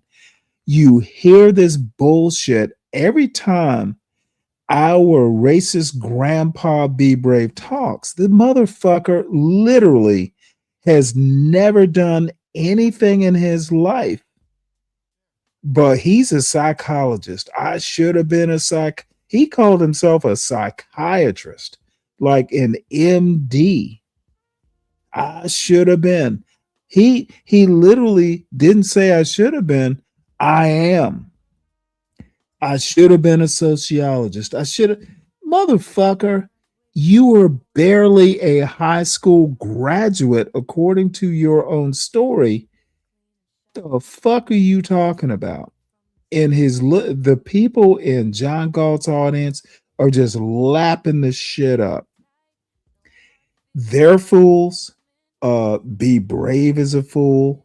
And people who buy this race realism without actually being able to critically think their way out of this racist, diseased thinking,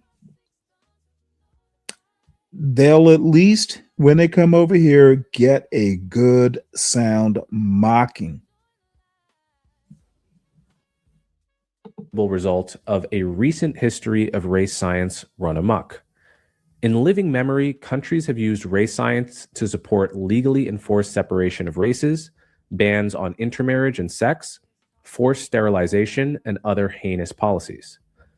No one of goodwill wants to repeat those injustices. At the same time, there is nothing wrong with being curious about population genetics, and there's Yeah, I just read what you wrote, Con. I don't think there should be race politics. Why? I mean, I understand why there can be, but if you really start thinking about it, I don't know, we should do a better job of teaching kids exactly what race is. And, kinky hair and fucking dark brown skin, that's not even race. That's phenotype, which is, obviously it's a genetic trait and all that. But if you go down, again, Human Genome Project, race is not a genetic thing. It's like, who knows how many genes make you look like you look?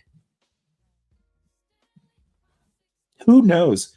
And some genes express, some genes don't. You'll have the gene, but it just doesn't do anything.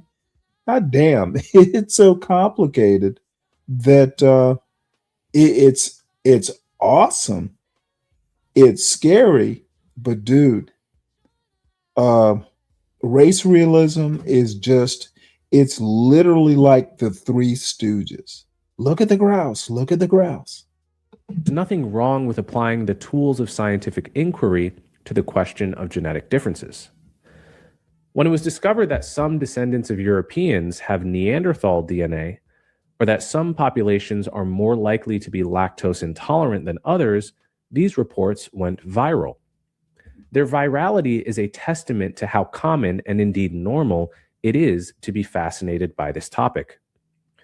Although each of us is genetically unique, barring identical twins, each of us also belongs to clusters of similar genomes whose similarity stems from the major out-of-Africa migrations that occurred tens of thousands. No, not barring identical twins. Identical twins are not, I mean, they may be identical at some level, but the genes express themselves differently. In essence, even people, the egg gets, cleaved into, I forget the biological term. Khan may know it. But the bottom line is, even they, once nurture is applied, they're not absolutely identical. Of years ago. These clusters are not sharply separated from one another. They overlap a great deal, and therefore the boundaries between them are blurry. Using standard statistical tools, the strength of these genome clusters can be measured, and the result is that human beings statistically cluster with medium-high strength into categories that more or less correspond to the layman's notion of race. Whether we want to call these clusters races or not is an issue of semantics. But what is true is that we can each be placed in a cluster of genetically similar people, but those clusters bleed into one another significantly. What does this mean?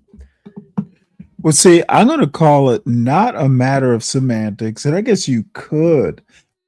I'm going to call it a matter of, we need to shoehorn these semantics into a racist narrative called racism. This dude, Coleman Hughes, is literally a big brown colored fucking bottle of Elmer's glue. He's trying so hard to be inoffensive. It means that at least hundreds of millions of us are more genetically similar to the members of a different cluster or race than we are to the members of our own cluster. Now, it's important to remember that the lines between these clusters don't exist in the data or in real life. The lines between clusters are abstract mathematical entities that can be drawn no matter how weak the clustering is. They are similar. Okay, and he's missing the point. Those data tables, the math, they are just numbers. They are given a fucking narrative, and there's where the racism comes in. This bullshit about colorblind is meaningless in the face of narratives given to the data tables he's talking about. He's so fucking weak. To a line of best fit, if you recall that from statistics. A line of best fit can be drawn over basically any assembly of data, no matter how scattered or random. So you must go further and ask the question, how well does this line capture the trend of the data? And even though the lines that separate one cluster from another don't exist in the real world, the fact that the human race can be clustered with medium-high strength represents an observation about the real world. Namely, that the major out-of-Africa migrations from tens of thousands of years ago and the separation of large populations for thousands of years has left a real legacy in our genes. The hardcore race realists of history have assumed that there are hard and fast distinctions between the races. There are not. The hardcore social constructionists assume that any way of clustering ourselves is as arbitrary as any other. That's also not the case. The truth is that there are valid ways of clustering ourselves that broadly match the major out of Africa migrations and the lay concept of race, but those clusters overlap and bleed into one another to such an extent that it's not possible to draw an actual line between races that has any meaning in the real world. In other words, no real-life racial sorting mechanism could be justified on even purely scientific grounds, to say nothing of political or moral grounds. Okay, well, that's what I wrote in my book. I hope that's clear enough. And so without further ado, Nathan, call. It is literally not clear. You're much too gentle. And you know what? I'm going to take a quick diversion, if I may, because I was just thinking. Just a quick aside. Yeah, I did a little fire back at Grand Wizard Be Brave and Think today. Finally got around to it. Oops.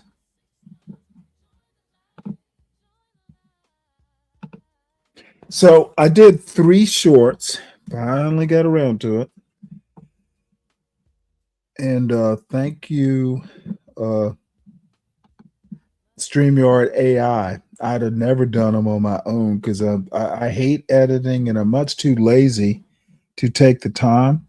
So I'm just going to play these, 3 of them, and they're fairly short. It will be less than 4 minutes. Stanley explains, well, you know what? Let's do it this way. America's cultural default setting is racist. And that is the first in the trilogy of my analysis of race. And as one might imagine, it's not doing super well, but it needs to be said. It's almost impossible to grow up in American culture and not be a racist. I've said this many times before. The culture is by default racist. You know, if you have a choice between off and on, racist or not racist, the American default setting is racist. So you actually have to work at not being a racist, and it's almost a daily job. I would say most people that I run into on YouTube, and maybe it's too big a blanket, so I'm gonna just say I'm sure if I sat and thought about it, there'd be some exceptions, but I can pretty much confidently say almost everyone I run into on YouTube has some sort of racial bias. I think it's almost impossible to grow up in American culture. You know, I actually wish these shorts would end at the end and then you manually replay. And I bet it's a setting that I'm missing. But so we go. I'll figure it out one day or not. So the next in the trilogy is this one. It's called Racism as a Cultural Structure is a White People Problem. And this is the one that set Grand Wizard Be Brave off. And then there is a follow-up to this. I should have maybe called it part 2, but I didn't. But this is kind of my grand theory about, well, just listen to it.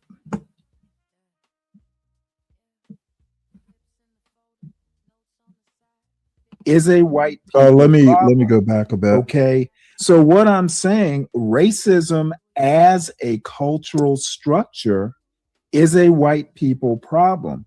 Okay. White people, white elites, if you will, invented the laws that, basically created racism, maintained it after the Civil War and Reconstruction, reinstituted it. Black people had nothing to do with things like Plessy versus Ferguson. Why would Black people take responsibility for something they had no hand in creating? When I say racism is a white problem, I literally mean as a structure, and I mean white people as a governing body. So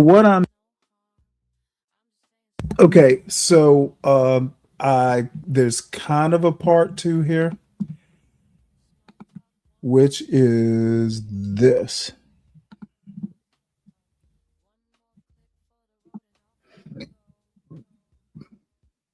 And this is called Stanley Explains Why Racism is a White People Problem. So just bear with me, folks. And I think I could probably even maintain this sort of argument. I don't even think it's that controversial if you've actually done a bit of work.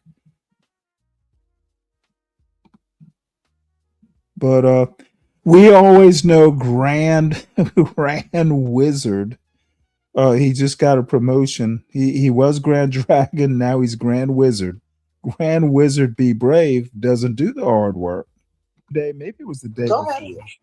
But I've made the argument that if America is a white man's country, then racism, the way the country was set up, the way race basically, racism works, it's a white people problem. Black people don't control the government.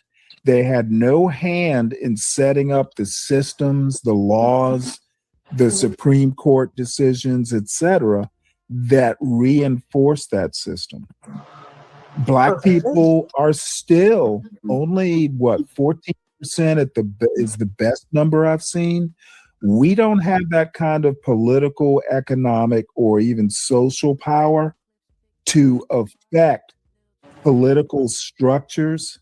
So it's a white people problem. Stop acting like, the inner city is where, race and, all that stuff plays out. It's really in the halls of Congress, the Supreme Court, the Oval Office. Always has been. Yeah. So Be Brave takes umbrage at that. Be Brave wants to take a high-level systemic argument and shoehorn it into like inner city crime. And that's why I don't want to engage with people like that, because he can't understand anything that's outside of his holler or his hillbilly mentality. So that is my response in 3 shorts. The dude, no, I don't. We've had this conversation before. Be Brave and I have, and he hasn't gotten better. He hasn't even changed his approach, and he doesn't think he needs to, because he's an idiot. He thinks it's working, and the anti-black blacks like John Galt give him a show, and it's John Galt's channel. But I also want to expand this farther than that. I've seen Be Brave on other male black content creators shows. They agree with him too. Okay, they may not agree with him lock, stock, and barrel, but I can't think of a black content creator who is male. I literally can't think of one who has read, who thinks independently, just thinks independently. They all follow a bro code. Even Sharon Bracey, the motherfucker, why do you think he's always debating these fools because he's one of them. So I'm going to stop there. I'm going to crack open a Guinness Stout and enjoy Coleman. And if anyone wants to hit the link, feel free to join. If not, we'll just watch and do that. Offness.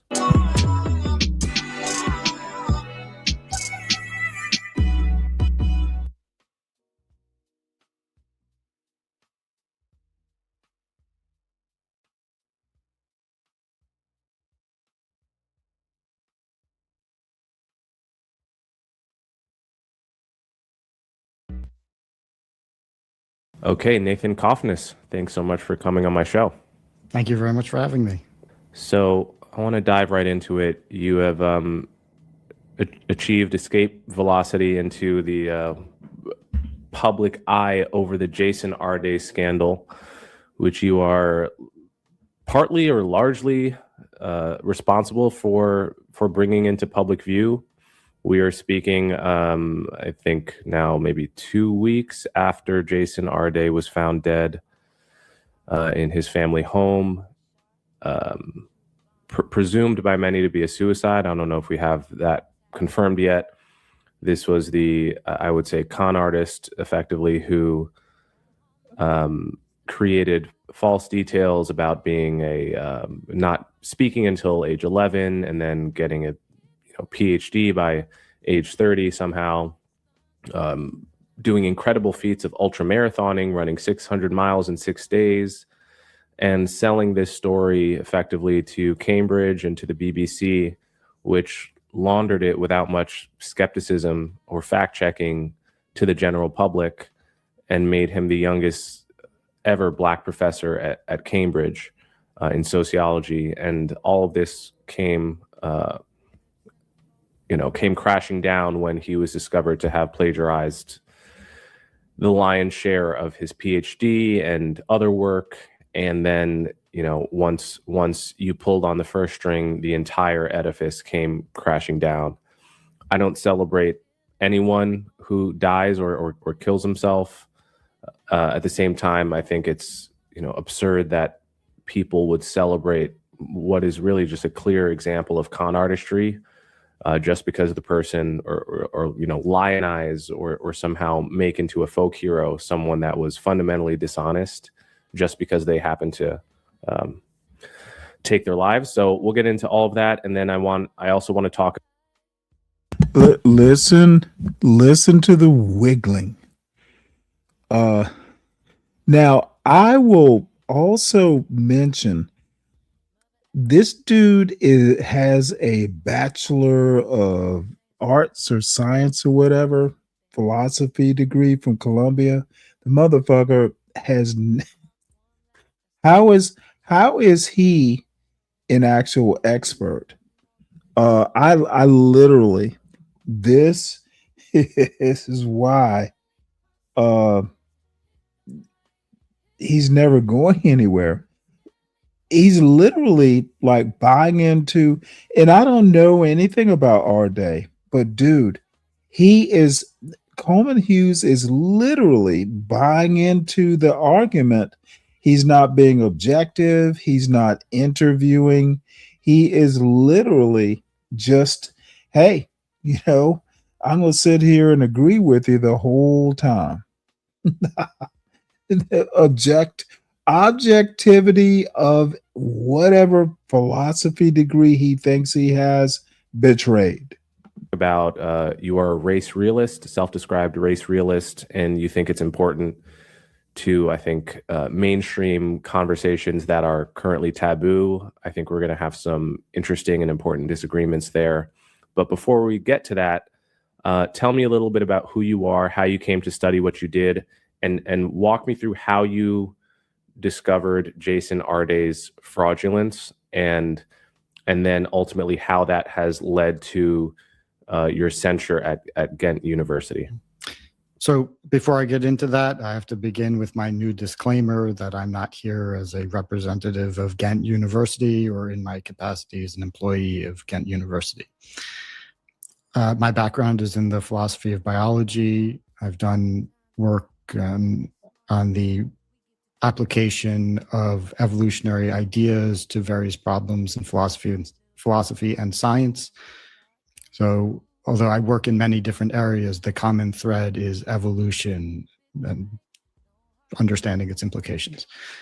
Part of that includes understanding how natural selection has caused human populations that have been separated for an evolutionarily significant amount of time to diverge in the average level of certain traits, including intelligence, general intelligence. So that's, of course, very controversial. There's a very strong taboo in our society on even talking about this as being. No, it's not a taboo. There is very strong disagreement with your point of view. You get shit on for your point of view, therefore it becomes a taboo. Because you're scared to be loud and proud, but you are happy to be here on Conversations with Coleman. Metaphysically possible that there could be average differences in any socially relevant trait between groups. I've written on the first time I got involved in a big public controversy was in 2018. I wrote the first real academic reply to evolutionary psychologist Kevin MacDonald. This was at the tail end of the alt-right.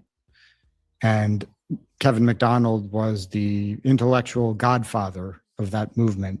His idea was that Judaism is a group evolutionary strategy and that Jews are genetically and culturally adapted to undermine Gentile society for their own benefit. MacDonald has lost a certain amount of prestige in the online right in the last several years as it's become less and less literate and people just rally behind, Nick Fuentes memes. But in the heyday of the alt-right, people were at least pretending to read books about and talk about ideas, and MacDonald was a major presence there. So I wrote the first academic critique of his ideas. I acknowledged that, as he says, Jews have been overrepresented in left-wing movements that, according to MacDonald, were designed in order to advance the Jewish group evolutionary strategy of undermining Gentile populations while preserving Jewish racial purity and group continuity. It's true that Jews have been overrepresented in movements that MacDonald likes, but they're overrepresented in everything across the board, in all intellectual activities. And I argued that Jews lean left, of course, because right-wing movements in the 20th century have been disproportionately anti-Semitic, so they're driven away from the right. But there's no pattern of Jewish involvement in politics that matches the predictions made by MacDonald. I published that when I was a PhD student at Oxford in 2018. Jordan Peterson retweeted it. And at that time, Yeah, of course, Jordan Peterson is going to come up in this very weird conversation.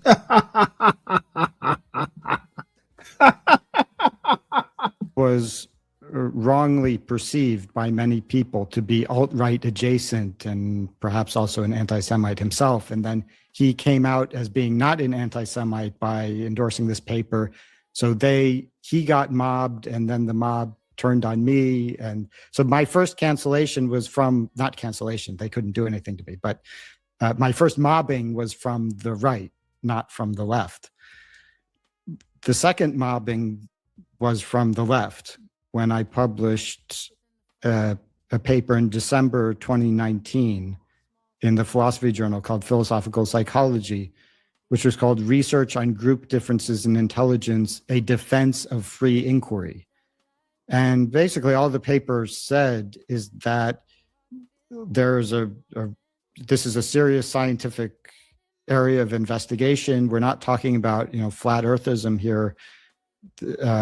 And there are there are reasons why we ought to know the truth about this, whatever it is. And that the purpose of that paper wasn't to argue about what's true, but thus that we should be allowed to investigate what's true and see where that takes us.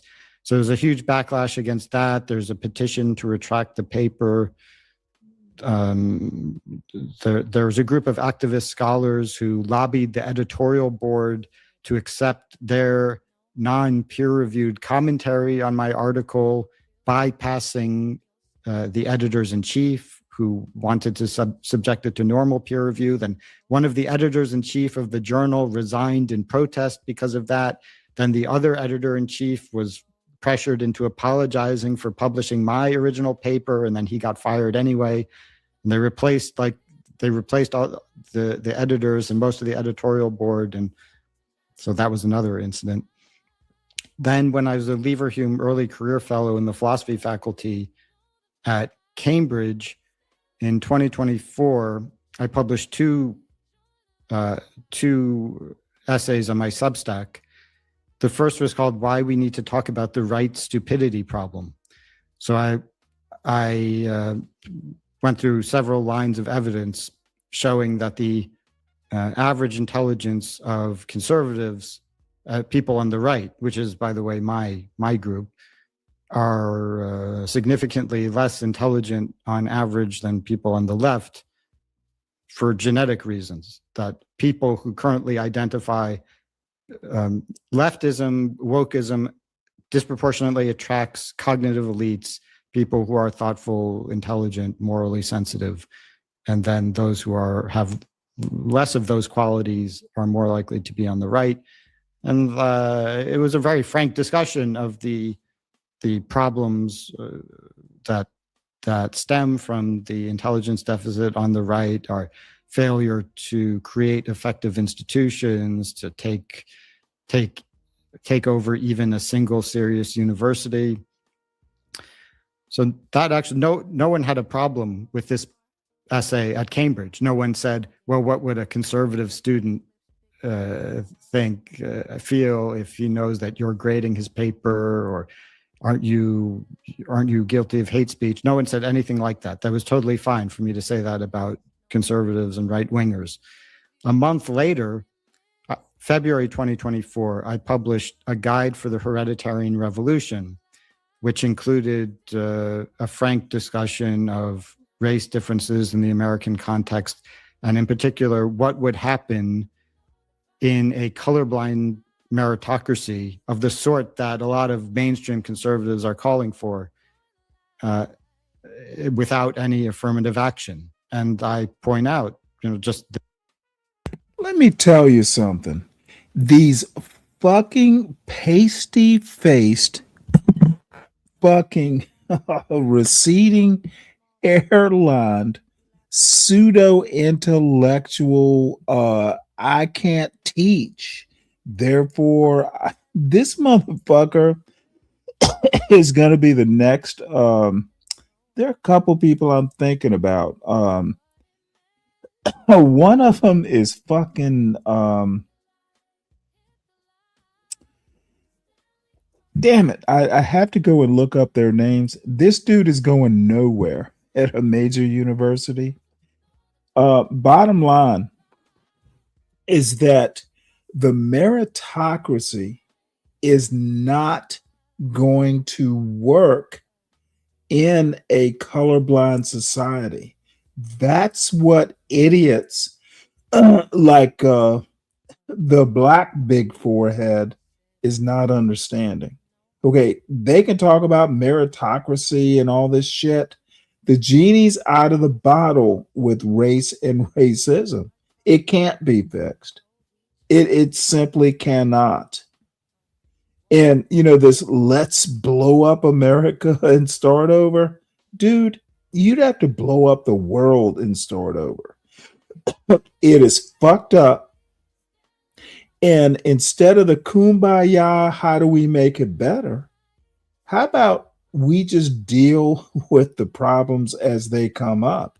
There is no world solution. There is no magic bullet. There is no big picture solution. We literally, and I've said this a bunch of times, dude, let's just concentrate on the United States right quick. It's fundamentally racist. Kids are taught racism from the minute. Back in my day, it was watching Sesame Street. Can't we all get along? That's where you were taught race even back then. It was benign, but you're taught difference because there was and still is difference. It is literally in the culture. It's in the warmth and the weft of the American fabric, and you're not going to get rid of it. There is a short that basically is titled the default setting is racist in American culture. You have to work to not be racist. If you don't actually critically think and read and all that stuff, you're going to be brave. Look at him. He did zero work in his life. And look at where he is. The motherfucker couldn't keep his own channel, so he has to go over to the black man channel. The irony is not lost on me, by the way, but it seems to be lost on John and Brave. They are literally two intellectual derelicts. Two racists. I don't know what to say. They literally one is an idiot and the other is just far gone. The data show that representation of certain groups, particularly African Americans, would just fall to a degree that very few people understand. And so there was a huge backlash to that, an effort to get me fired. Actually, Coleman was himself involved with this. Coleman was one of 14 signatories on a letter to the Times of London defending academic freedom and calling for the university and my college, which is Emmanuel College, to call. Sorry, just so people understand, you're not saying me, Coleman. No, Coleman. So you're talking about someone else, right? Coleman, you signed the letter on my behalf. I was a signatory. Oh, on your behalf. Oh my Lord, this is beautiful. This is beautiful, motherfucker. Oh! I was. I love this. Let me back this up a little bit. This is a beauty. Me, Coleman. No, Coleman. So you're talking about someone else, right? Coleman, you signed the letter on my behalf. I was a signatory. Oh, on your behalf, yes, not against. No, you were the good guy. Correct. Yeah. You were the good guy. You were the good guy. Oh yeah, correct. That motherfucker doesn't even remember signing it. Right. Okay, got it. So thank you. Yeah, I was like, that doesn't sound like me. I thought you were saying. No, Go ahead. So there was a letter to the Times of London in favor of free speech, which Coleman was involved with, signed by 14 intellectuals and academics, such as Peter Singer, and I think Steven Pinker was also there. But I didn't connect just until right now that you're the same person that I signed that letter about. Yeah, there's a Hughes Kaufness connection, but before this podcast. Ultimately, the university, after an investigation that lasted a year and a half, they exonerated me. But they waited 2 weeks until my contract was up. So they used the investigation as a way to sequester me. And then they said, okay, he didn't do anything wrong. Emmanuel College terminated my position on the grounds that my essay, quote, is or could be construed as a rejection of the values of diversity, equality, and inclusion. Close. So is this leading up to, oh, hey, I was pissed off because I got fired, so I'm going to go after our day? I don't know where this is going, but you know what? Mr. Shawnery, I am getting bored with this. You wish you were dumber? Really? You know, D Knight, you are a treasure. We have all had that thought. I used to call intelligence a hot potato. Quote. And I'm engaged in litigation with them, which is an ongoing thing. Okay, so this brings us to our day, the big news. I left Cambridge at the end of August 2025. And around that time, somehow word got out among the Cambridge faculty that this guy, Jason Arde, is a fraud and a plagiarist and is lying about everything. Apparently, the majority of the faculty came to know about this, and was also leaked to a number of journalists, including Jack Grove at Times Higher Education. Grove wanted to write about it, but he received a threatening letter from the defamation lawyers that were hired by Arde, insinuating that only a racist would care about this story and that it would be very damaging to Arde's reputation, and these allegations aren't proven, and Arde has already been investigated and exonerated. Grove himself wanted to go through with the article, but it got spiked by his editor, who didn't want to deal with a lawsuit or be called racist or whatever his motivation was. So somehow this explosive information remained contained within Cambridge for a year. Finally, a whistleblower on the faculty contacted me, knowing both that I have a platform to share the story and that I have my own experience with Cambridge, and so I would be able to understand and explain what had happened. His idea was that if I would break the story, then that would clear a path for the mainstream media to cover it, because now I've kind of taken the first hit, right? And that turned out to be exactly what happened. So he contacted me on June 13th. I published on July 21st. 3 days later, it was picked up by the Telegraph, then the Times, and Retraction Watch, and then everyone else from there. Got it. And so what has happened, if you're capable of talking about it recently at Ghent University? Maybe you can give the short version of your treatment there. If you can't talk about it, then. This is the single most important event of my life. And we can move on. I can't really give details. It's public information. When I was a kid, they used to call me Talcum.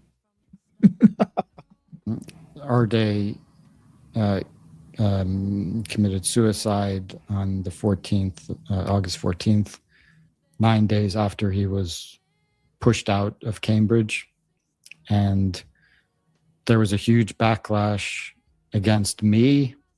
I became very unpopular, and certain events followed from that, but I can't comment directly on them. Sure. Many threads I want to pull on here, but one is just to say the Jason Arde fiasco, I think you did a very good thing by exposing it. I am glad to learn that I signed a letter defending your right to free speech and open inquiry, which I would do not just for you, but for any good faith academic that was pursuing a controversial or taboo topic. I do not like to see or suffer the norm of academics being fired and canceled, not for any actual breach of their ethical duties as professors, but rather for the subject matter that they're interested in, their research and their expression based on that topic.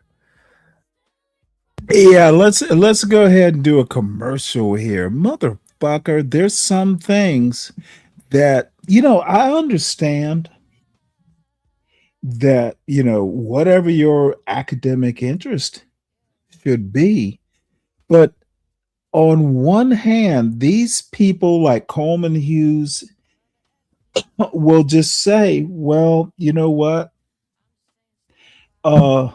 It's so woke at the universities. Dude, there is what is it? Hillsdale, there's Liberty, there's Claremont. There are universities that you can take your race realist ass to and write the racist papers as much as you want to do. Dude, there's Bob Jones University in Greenville. There's Regent University on the Upper Peninsula of Virginia. Dude, there are places you can go. What these dumb fucks want to do is, I got to go to Cambridge. I got to go to Harvard. Dude, make Regent University great. What's his name? Christopher Rufo is trying to do that with the University of Florida and New College. Raise a goddamn versity to the level of Harvard with that race realist bullshit. And these assholes are mad that they can't. They cannot take Hillsdale College or Austin, University of Austin. I get all these videos in my algorithm about University of Austin. They're not going to be able to do it because they are fucking far right hacks. They keep fucking up. They're not that bright. And Coleman Hughes can stay signing letters he does not remember. The motherfucker was one of 14 people. The motherfucker was one of 14 people that supported pale forehead. And he's this motherfucker, he had to Google it. He didn't even remember doing it because the dude is a far right rubber stamp. I mean, the Arde fiasco, as I wrote in the Free Press, it's revealed, many of the things that people like me have been complaining about when it comes to academia for decades, which is, number one, lowering standards invites lower caliber people and actually invites fraudulence, right? When you lower standards for a certain group, that's like a bug light for people who are going to take advantage of those lowered standards, that lowered skepticism, and you're literally inviting con artists in through the front door. And this has been one of the perpetual problems with the spirit of DEI, or at least what DEI has become in the past 20 years or so. And Jason Arde may be the ultimate example of that, just because of how fully he defrauded Cambridge and the BBC and every elite he probably ever met. But there are shades of this that are less extreme than Arde and probably have never been caught as a result. I mean, just a few years ago. Hey, Brian, I hear if you go skinny dipping in Lake America and you're a light-skinned black, or even a little darker than light-skinned black, it'll turn you white.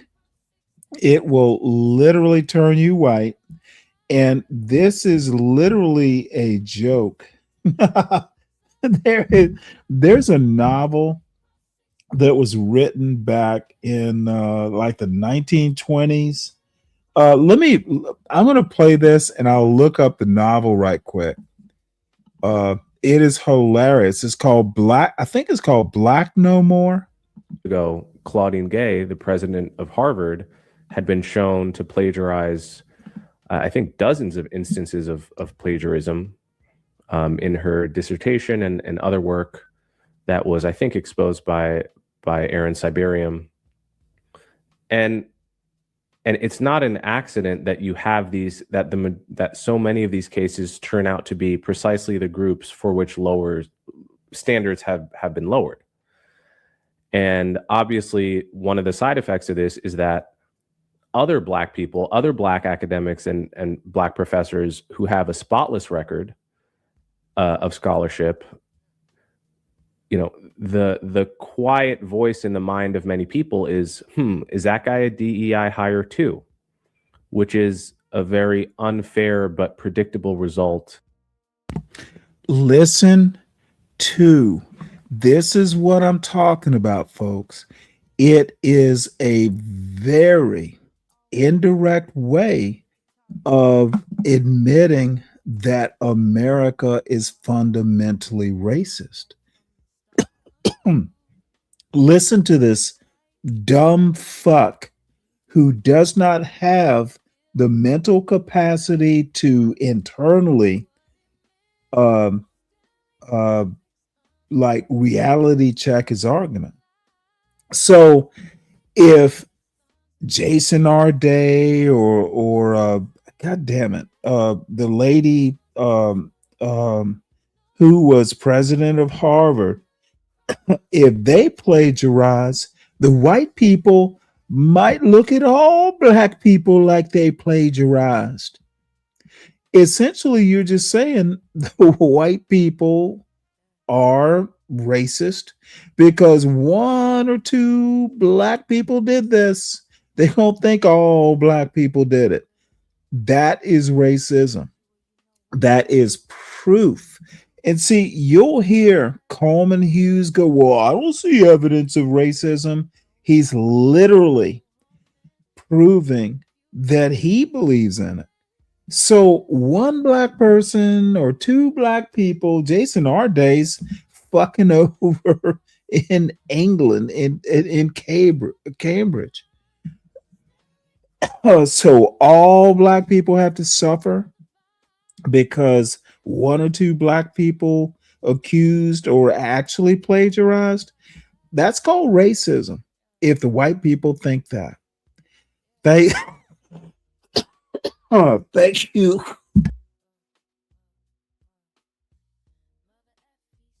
Thank you, Coleman.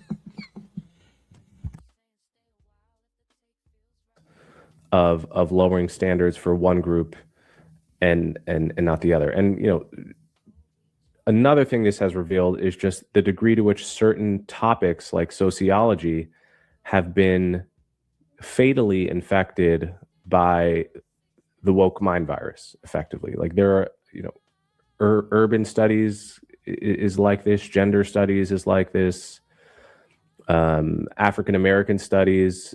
It's not to say there are no good professors. I've taken courses with some good professors in these subjects, but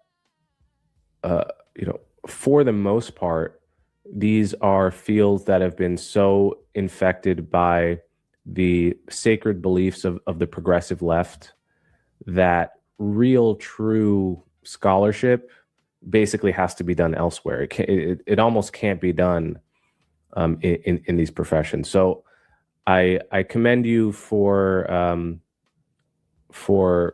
it. And obviously no one wants the result of real journalism to be suicide. But the rule can't be, okay, we're going to let every con artist get away with it for all time because there's a chance that they might kill themselves if they get exposed, right? That makes no sense. And that would make journalism, actually that would make all of journalism impossible if we were to suddenly invent that standard. So I don't think it's fair for anyone to hold you or anyone else responsible for what ultimately happened to Jason, or what he ultimately did to himself. All of that said, is there anything else you'd like to say about the implications of the Jason Arde scandal before we move on to the topic of race realism and everything else? Well, I appreciate that in your commentary just now, you barely mentioned Jason Arde, which is also how I do not see this as a story about Jason Arde. Jason Arde was, okay, he was manipulative and he lied and, but his crimes were very small. He was a guy who was responding to incentives that were created by people who know better. And for me, the story is about that. It's about the system of DEI. It's about the cover-up that is, and many other cover-ups, which are the inevitable consequences of commitment to DEI. It's about the fact that free speech and DEI are incompatible when DEI requires that we not point out its own contradictions, and the fact that you can have literally thousands of people who knew about this story for a year and yet it doesn't become public information. It's that's a story, not the fact that you can go to any bar in the world and find somebody, some fabulous making stories of and making big claims about his accomplishments. And it's in the end, Arde suffered a punishment that was totally disproportionate to what he had done. And I see him as certainly to some extent a victim of this situation. Okay, so with that said, let's move on. You described yourself as a race realist. What does that mean? What is race realism? What do you believe is true of the human race and its subdivisions and so forth? Race realism has two definitions. In the philosophy of biology, race realism is used as a neutral term to refer to the idea that the concept of race is rooted in some sort of biological reality, something about patterns of genetic differences between ancestral populations. So that says nothing about what differences or the significance of the differences between the populations. It's just some biological reality, some biological basis to race. The more robust concept of race realism, which is how I use the term, refers to the idea that not only is race real, but it's correlated with socially relevant, it's associated with socially relevant innate differences between people in the distribution of traits. Okay, so race realism, that could... Again, so it's based on anything but biology. It's based on outcomes. Aren't these the same people who basically reject race-based outcomes? The laws are neutral on the face, the intent, if there's no intent. So this dude is literally saying, based on the outcomes, trades and SATs or whatever. So this motherfucker is doing the exact opposite of, dude, Black people in America say all the time that, look, there's some outcomes that are disparate.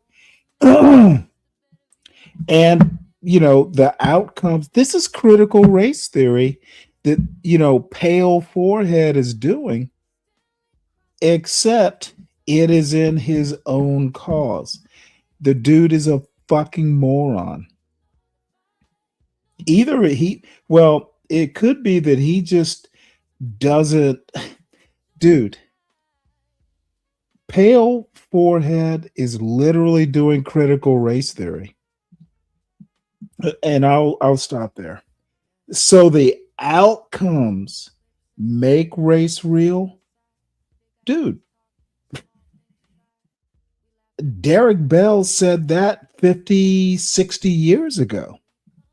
Encompass many different things, right? You could be saying, well, some groups of people don't burn as quickly in the sun, or you could be saying some groups of people are inherently less intelligent, and our attitude towards some of those claims would be very different than others. So what is it that you actually believe about intelligence, for instance? Well, I just because one has to be careful about these matters. I wouldn't say one group is inherently less intelligent, right? So there's a bell curve within each group, and the full range of human ability exists within each group. But there are average differences. Now, the population representative groups of sub-Saharan Africans tend to have lower average scores on IQ tests when raised under comparable conditions with Europeans and East Asians, for example. So where do you draw the line between groups in these scenarios? Because, obviously if you give out a bunch of IQ tests, you can find differences between all kinds of groups, right? You can find differences between races, as you've described, white, black, Asian, Hispanic. This is how we think of between liberals and the term conservatives. race. Between liberals and conservatives, you can find IQ gaps. Between white Northerners and white Southerners, you can find IQ gaps. Just ethnicity alone, right? Like forget race. You can find huge IQ gaps between French Americans and Russian Americans and Irish Americans and Italian Americans. And none of these, from my point of view, I think it's potentially dangerous to the social fabric to focus on any of it, including IQ differences between liberals and conservatives. For instance, what you mentioned in passing, no one had a problem when I was saying the conservatives have a lower IQ. Well, I might have a problem with that at a university where I was trying to create a hospitable and harmonious environment for different political tribes to get along. So, I mean, it's one thing to say, people at, I guess it was Cambridge, didn't have a problem with that. It's another thing to ask whether they should have had a problem with it, or at least, an inclination to not blast that through the through the speakerphones of the school, right? Then you would have had to sign a second letter to not fire me for saying conservatives have lower IQs on average. Right. Well, so, okay, there's two different issues here, right? Because one is I don't want anyone to get fired for in America, we would say constitutionally protected speech. That's not quite relevant in Britain. But it's another question as to whether these sorts of discussions should be mainstreamed. So I had, you'll recall Charles Murray had a book called Facing Reality like 4 or 5 years ago. You remember this? I read it, yes. Yeah, and I read it as well, and I had Charles Murray on my podcast, and our disagreement focused, not on, what is true. I'm not. By the way, I actually saw that podcast. I've actually been watching Coleman Hughes since he was back in college. He is kind of a mentee of John McWhorter and Glenn Lowry. Going back to, I think the first time he appeared, he was a junior at Columbia. He has talked to Charles Murray. It was a decent interview. He and Charles Murray disagreed on the race realism and stuff, but this dude does not fight. He literally, and I understand this is his brand, it's his business, but dude, I'd crash the podcast if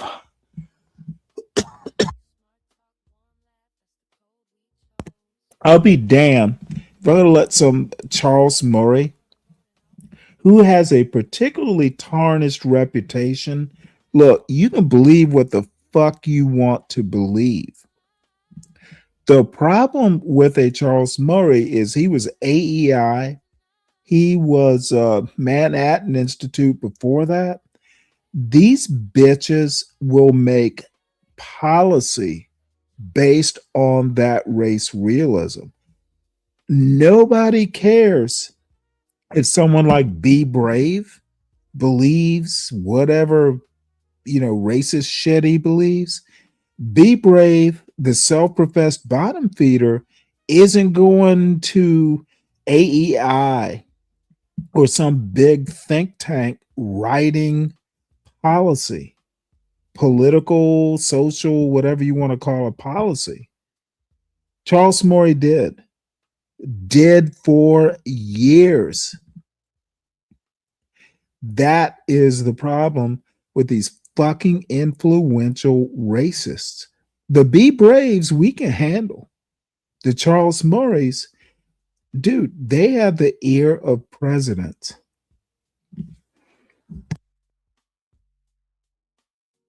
A race and IQ researcher. I understand that many things could be true. It's very complicated, and there's lots of controversy surrounding actually what is true there. But it's a whole separate conversation. What kinds of discussions should be mainstream in a society that is striving for the good, racially harmonious, tribal strife-free society? And we had a really strong difference of opinion about whether these sorts of conversations should be held in the mainstream. Like, what does that mean? Mainstreaming, because Charles Murray, he had his bell curve argument, right? That was one argument about here's how the world is. The facing reality argument was very different. The facing reality argument was, okay, here's how the world is, and we need to have a frequent public mainstream conversation about this particular. No, the facing reality, because the bell curve was like what, 20 years or so before facing reality. The facing reality is that there are the Be Brave class of white male is increasing at an exponential rate. And hey, Be Brave is not a victim of historical race or abuse or anything like that. The Be Braves, they don't have a story. No one told Be Brave, you got to be a bottom feeder. That's what Charles Murray is trying to contend with in that last book. The reality is white male failure. The out in the hinterlands in small town Indiana, they be mething themselves to death. And you can't blame racism on it.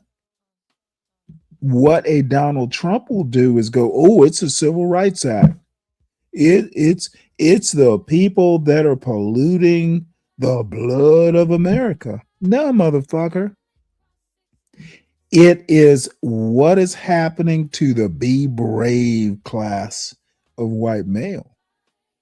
They literally thought that the color of their skin would make them winners. And Be Brave has been fairly good at coping with his lack of education, lack of family values. Dude, he can talk about ugly black women. He can talk about women.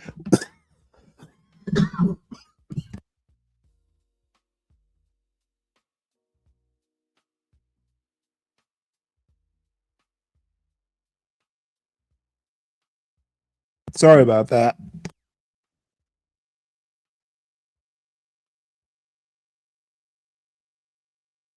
Sorry, folks, I had to cough.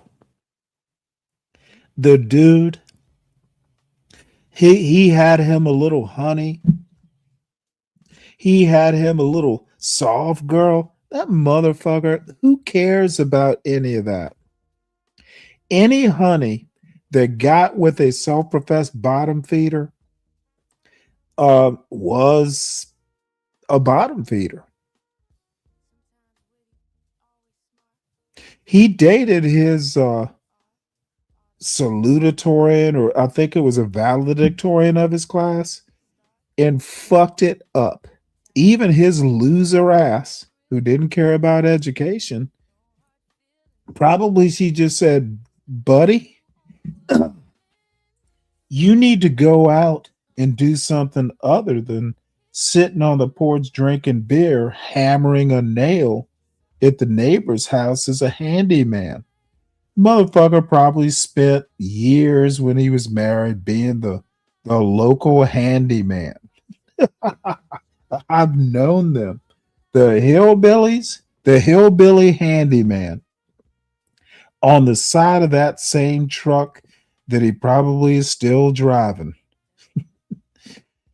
Bottom line is facing reality is what Charles Murray read. And yes, I read the book, by the way. It's the failure of the Be Brave class of white man. And they can't, IQ's not going to explain it. If these failed white boys in the hinterlands are meth addicted and can't realize their inherent natural IQ, well, that's not a race problem. And that's what Charles Murray and Donald Trump and all these fucking failures on the MAGA right, they can't figure it out because they can't face the reality. So let's continue. Particular set of facts, this subset of facts about the world, in order to improve society. Now, that's a very different claim, right? So do you agree? Are you arguing more, here's what's true, a la the bell curve, or are you arguing more, here's how we should talk about it in mainstream media and mainstream society, and here's why it's important to talk about it? And if it's that second argument, can you explain to me why is it important to have these conversations in the mainstream?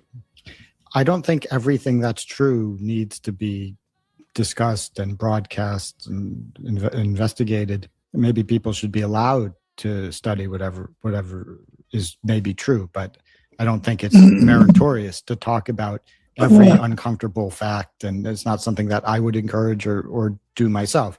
So there has to be some reason to study whatever it is. Now, there are some things that should be studied, but don't need to be broadcast to everybody. We don't need to teach race realism in elementary schools, right? This is important, but my contention is that there are at least some people who do need to know about this, and there has to be an open discussion, at least among the cognitive elites who are kind of setting the cultural agenda, that they need to be aware of this so that they have an accurate understanding of how the world works. My basic idea is that wokeism is what follows from the denial of group differences. If you believe that all groups of people innately have the same distribution of socially relevant traits, so a person born in the Congo is exactly the same as a person born in Japan, exactly the same as a person born in Germany on average. On average, they're exactly the same. And any differences in outcome among these societies, therefore, must be due to the environment, because you're ruling out genes based on some moral or whatever principle. And what follows from that? Differences must be due to the environment, and the most obvious environmental explanation is white racism or the legacy of white racism, particularly when it comes to lower performance by groups that were historically persecuted. For example, Africans. If you are looking for an environmental explanation for why Black people or people of African descent, either in Africa or in Western countries, in most cases, there are some exceptions. For example, in the United Kingdom, African immigrants do it very well because of selective immigration from Africa. But in general, that's the trend, and the most obvious explanation is white racism, and wokeism is simply the project of taking the emergency to fight the racism and bring about conditions where all groups achieve at equal rates, to have equal outcomes, because then we will know that the environment has finally been equalized. Until we confront the false empirical claim that is the root of wokeism, then it will be impossible to get rid of wokeism. So that's, and I think wokeism is a very destructive ideology, as we have seen. That's why I think it's important. The funny thing is no one's able to define wokeism. And I suspect Pale Forehead will not be able to define it either. Someone the other day I was watching, it was so awesome. He took it all the way back to this wokeism bullshit. It totally missed the point. When you say woke, we're gonna go all the way back to the original meaning of woke. The term was colonized, and it was put to I think woke as a problem now is a great example of racism, a system. Take a word that had nothing to do with what a Christopher Rufo was talking about and just racialize it. DEI, the same thing, etc. Okay, I'm going to summarize what I think you're saying, and then I'm going to tell you why I disagree. So you're saying effectively, the moment we rule out genetic explanations, wokeism is the logical option. It's what we will be left with if we don't allow and, allow, as you put it, cognitive elites, allow is the wrong word, but maybe encourage cognitive elites to be aware of the kinds of arguments Charles Murray and Arthur Jensen made and so forth. Insofar as that's what you're saying, I would make two arguments. I mean, the first is that this is a false binary. It's not the case that we are in a forced choice between Ibram Kendi style wokeism and genetic explanations of group differences in IQ. I can envision many other status quos societally that seem to me healthier than both of those and seem to me possible. For instance, cultural explanations of difference, right? That is a third option. The idea that every group may have the same genetic inborn potential, but culture. Look, I don't know. I disagree with you, Dirty. Woke was radicalized, but woke was radicalized when it was taken out of context. Essentially, woke was like, well, hey, it's like something shit. My father, I don't know that my father ever actually said, Stanley, you need to be woke, but he was like, keep your head on a swivel. Not every white person is your friend. when they smile in your face and, stab you in the back. He was rather blunt. That was woke. Keep your head on a swivel. Be aware of your surroundings. That was a fundamental thing. Always be aware of what's going on around you. That's woke. That's what Black people used to do. And some of us still do. Some of us become John Galt and just, swim in the gin. That's a joke. But anyway, I don't think that the original meaning was radical at all. It was a survival mechanism. And if the term woke was radicalized, it was by the James Lindsays and Christopher Rufos of the world. Alone is sufficient to get you rather large disparities in performance, right? It's like, why are there no Japanese grandmasters in chess other than the one that was really raised in America? Meanwhile, there are all these Kazakhstani and Uzbekistani chess whizzes that are super grandmasters. Well, clearly culture has something to do with that. Like, having been part of the former Soviet Union where chess is prized, as opposed to a culture that doesn't really play chess at all because they play shogi or whatever. So, I mean, that's just one boutique example, of course, but there are any number of examples, and Thomas Sowell has spent a career documenting these, where culture is a sufficient explanation such that neither discrimination nor genetics is necessary to explain the observed disparity, right? So it's not a forced choice between Kendiism and genetic disparities. And then further than that, I would argue there's yet another stable status quo, which is that people don't focus much on disparate outcomes to begin with.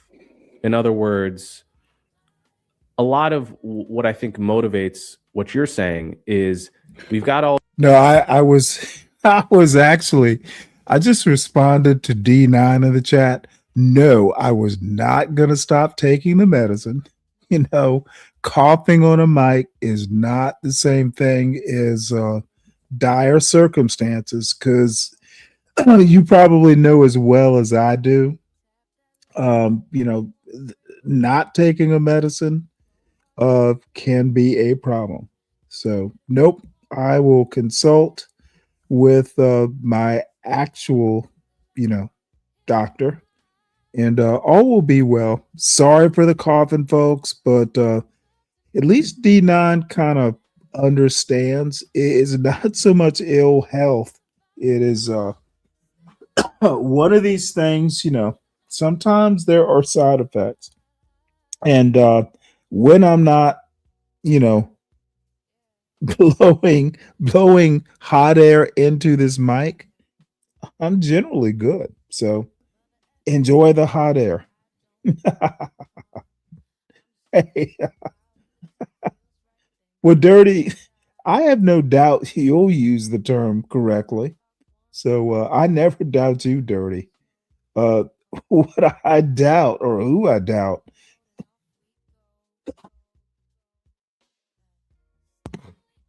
is of air and sea. Something about a young Marxist. Apparently, if you are young and Black and you don't worship the fucking bottom feeding white man like Be Brave, you're a Marxist. Dude, this of air and sea. Look, I was just talking about you with that, hey, I live in Podunk, Arkansas, and I'm sired. I can't get no job. I should be president of the United States because my skin is white. That is you, Averency. You did your time on a carrier pretending you were in a hot war, and all of a sudden you can go up on CT's channel talking about your heroism. And see, I was there to check you, son. What was it? Inherent bullshit, whatever you were involved in on that carrier. Dude, motherfucker, that wasn't a hot war. You were just in a war zone. You get combat pay in a place that's a little bit more dangerous than being off the vacates or whatever they call them off the coast of, the West Coast. Dude, there are operating areas out there. You're not going to get combat pay. A little bit more dangerous in a war zone. But motherfucker, being in a war zone is not war. And now you know this, sailor. Son, just be proud of your service and stop talking shit. You wouldn't know a Marxist if you sat on one. All these intellectuals on the left, people like Kendi, that literally say black people are 13% of the population, but look how we're not 13% of people in prison, and look how we're not 13% of people that get arrested by the cops, and look how we're not 13% of PhDs and 13% of Nobel Prizes, and stir up all of this resentment based on disparate outcomes and the assumption that racism is behind it all and white supremacy is behind it all. And then a guy like you comes along and say, well, hold on, there's this other explanation. And it's important to discuss this precisely to disempower that other explanation. But I do think there is, if as long as we're sort of trying to intervene in the current way race is talked about, one way of intervening could be to say, look, that whole left-wing style of argumentation is just divisive, right? It's just divisive, and we should stop considering it to be high status. There was a Nathan Glazer, who's one of the early kind of neocons in the 1960s and 70s, who was arguing against affirmative action. He had a passage from a book, Ethnic Dilemma, that I was really affected by. And he's talking about white European immigrants. He's talking about the Irish and the Italians and the Jews that moved to New York City and so forth. And he said this: if these groups had analyzed the statistics, they might have found much to grouse about. Since the Irish dominated politics, all other groups were by that token deprived. Since the Jews were most successful in terms of high occupational status, all the others were by that token deprived. Yet that's not the way the political debate went, and all the European ethnic groups believed they had done well in America, and there was scarcely a one that bears grievances, right? So he's describing a status quo that works, which is that, political elites just don't go there with respect to fixating on differences between people because it's divisive, because it threatens to tear apart society if you do. So all of that is to say there are more options than simply a choice between wokeism on the one hand and Charles Murray on the other. So this goes back to my hypothesis and why we need to talk about the right stupidity problem. No. How about thinking for your goddamn self? This is a problem, actually the question that Coleman Hughes asks just now. It is a better phrased, more literate question that I get from people like CM and John Galt and CT, all these dumb fucks. And yeah, I said dumb fucks. I can defend my opinion on their panels and often do. Dude, there is no alternative between reading a book and knowing something or not reading a book and feeling something. How about combine the two? How about not just one book on a particular topic or whatever it is you're interested in? How about read everything that's out there that you could possibly read, compare it to your feelings. So you got one book to how you feel. How about come up with a third option, which is the combination of the two and being original in your thinking? That's the whole goddamn point of reading a book. Now, it may coincide because, no one, unless your name is Einstein or Spinoza, no one's going to come up with something exactly original, sprung out of nowhere, because we all stand on the shoulders of giants, etc. But there are always third options, which is read the book, feel your feels, and fucking come up with I don't know, a be brave thought. Now, the mainstream right has been saying for a couple generations, has been advancing the culture theory. And there are very smart people who believe in the culture theory. I'm not denying it, including most notably Thomas Sowell, who presented the most sophisticated version of the cultural theory. But it's in... See, this is a problem. So you think Thomas Sowell presented something sophisticated?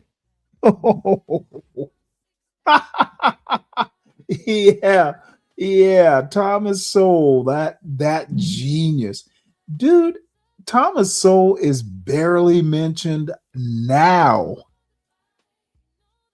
Whatever your intuitions are about the persuasiveness of the culture theory as or the culture theory as a noble lie that could somehow let us avoid the more taboo and difficult question of genetic differences, we have seen as an empirical fact that the vast majority of intelligent, thoughtful people do not believe in the cultural theory.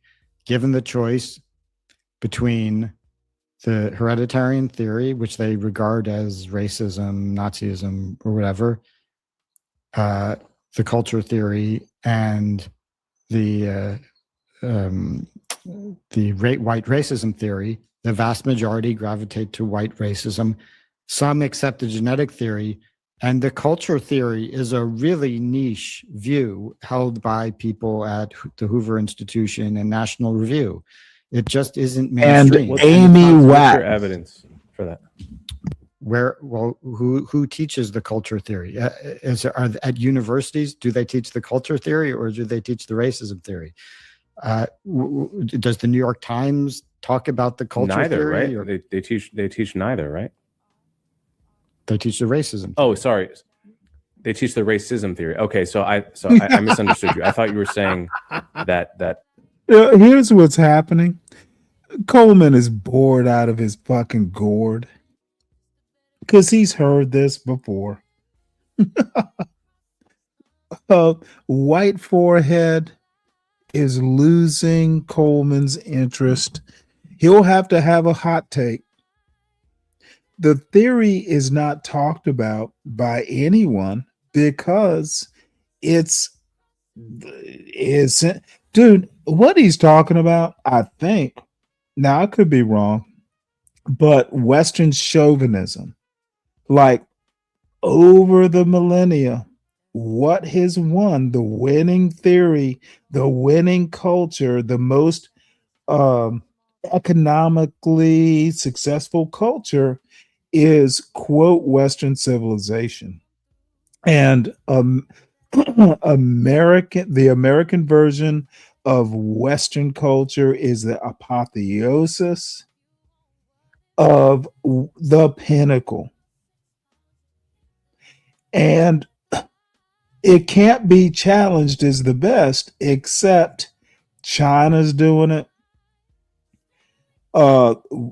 These two just talked about the right being like, bitch, we can't read. So we're going to take meth. I can feel it, but I can't read it. I can't take my feelings and reading a book at the same time. Dude, this is Western Civ.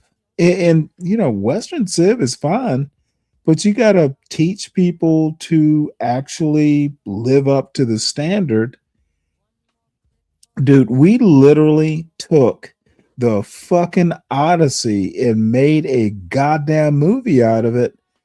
We don't demand our kids read it. Dude, how much you want to bet in 2 years kids in high school will be watching a fucking movie instead of actually reading?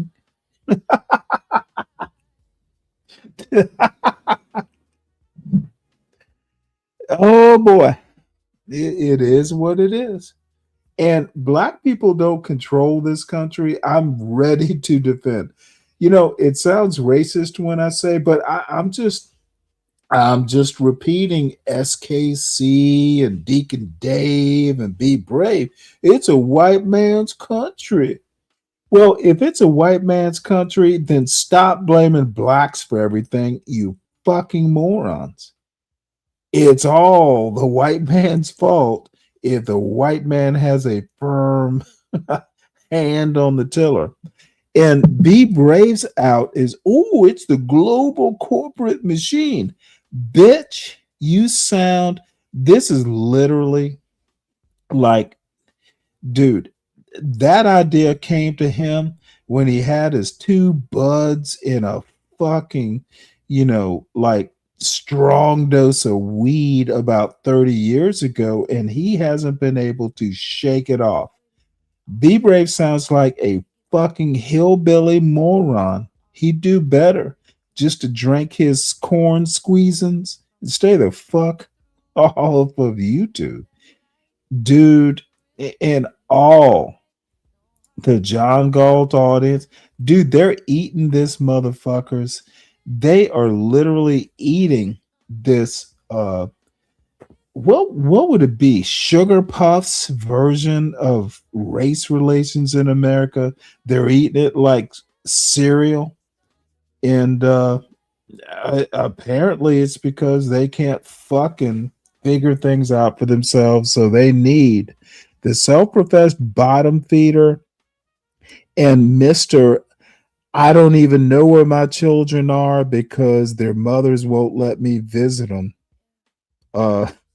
It's like, dude, these people, dude, you got 100 people in the chat listening to two failures of manhood and acting like it's gospel.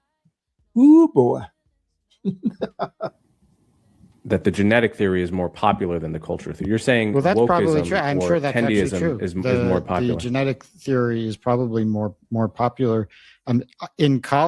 I've spent my adult life at universities. I've heard about the genetic theory, even if not necessarily in class. Sometimes in the classroom, but I know very few people who seriously believe in the culture theory. Again, it's something people say. That's not a scientific poll, though. I mean, do you have polling data? I don't have polling data. Who you've talked to is not necessarily relevant, right? But I mean, I think you would presumably agree that if you turn on the television, if you go to... Okay, I am going to use that term.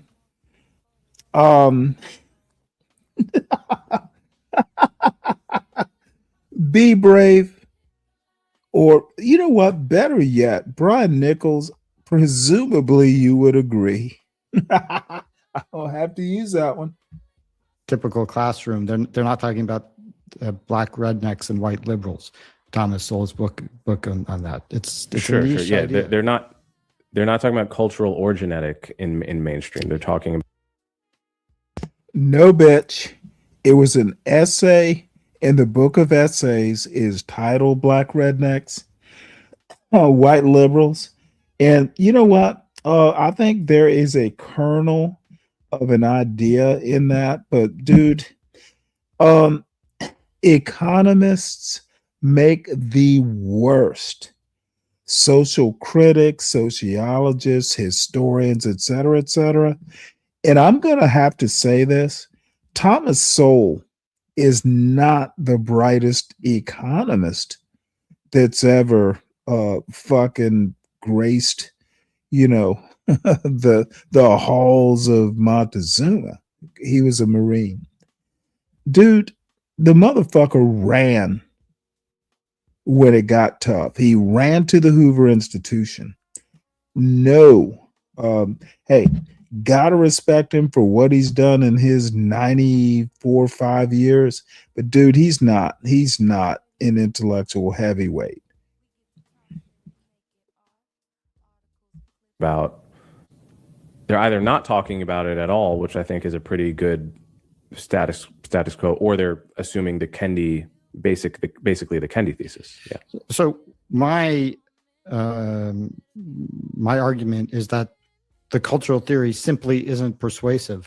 Now, I'm a big Thomas Sowell fan. He's super smart. Nobody questions that. Sorry, can I just really quickly, if you take from the fact that few people believe it, that the cultural theory isn't persuasive, why do you not also take from the fact that few people believe the genetic theory that it's also not persuasive? So I'm responding to the two reasons. So I'm responding to the idea that, okay, so maybe it's genetics, but it would be less taboo. It would be less socially disruptive to promote the cultural explanation. So whether it's true or not, perhaps as a noble lie, it would be instrumentally good to teach people the cultural explanation. People could say, okay, it's culture, and then we can kind of move on from there, and we don't need to talk about it. So I'm assessing is that a plausible strategy in real life? Can you persuade people to accept the culture theory? We have a whole mainstream conservative institutions like Hoover, like National Review, and similar institutions have been pushing the cultural theory. That is the standard conservative Inc. explanation for racial disparities. So we've already tried. The hereditarian explanation, my claim is, first, it's true. So if you present the evidence to people who are capable of understanding the evidence and the reasoning behind the hereditarian perspective, it should be possible to change their minds. And we've never really tried, because hereditarians are not allowed to participate, with the exception of Charles Murray, who's kind of grandfathered in, and he's never explicitly made a statement that he thinks these differences are based on genes. Okay, but hereditarianism used to be a perfectly acceptable opinion among elites, maybe even a dominant one in the progressive era.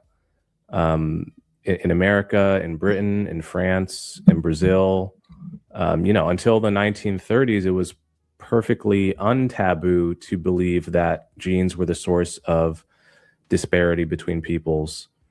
And so by the logic of this argument, the fact that it wasn't taboo and didn't win the conversation, the marketplace of ideas, therefore it's not possible to persuade people now, right? It's like it became, you're kind of starting the timeline somewhat late. But dude, this debate boy bullshit.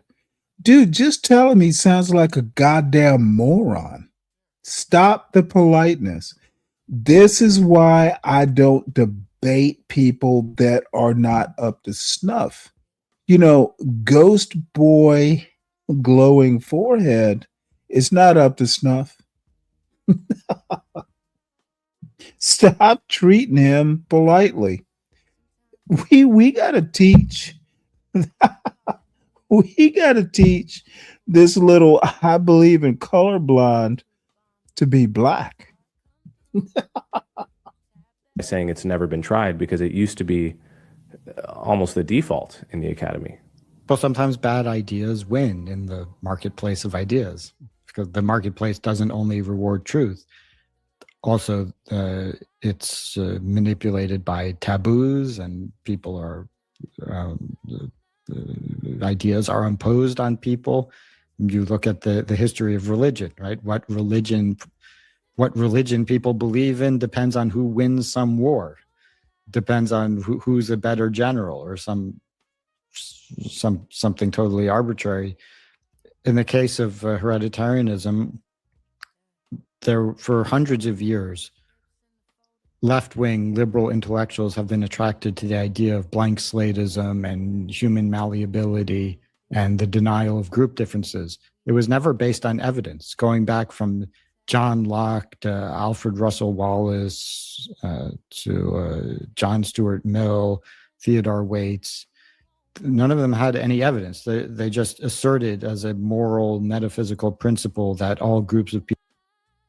See, this is what I fucking love. Okay, bitches like Casper the Friendly Forehead, they want to talk about John Stuart Mill. Motherfucker, there has been a human genome project. Mill was not privy to the goddamn science, you fucking ghost four-headed fool. Stop talking about Mill when you're talking about biology. Dude, so this idiot doesn't think of John Stuart Mill in a host of these philosophers. Let's go back to Kant. He was pretty fucking racist. You don't think Kant would have changed his mind after the Human Genome Project? I bet he would have.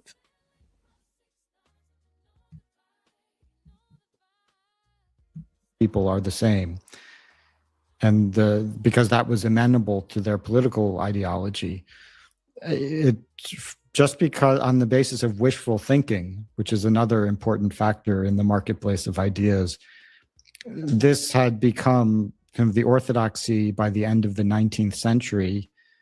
And it wasn't, hereditarianism then became taboo after World War II, when this kind of inquiry became tainted by its association with Nazism.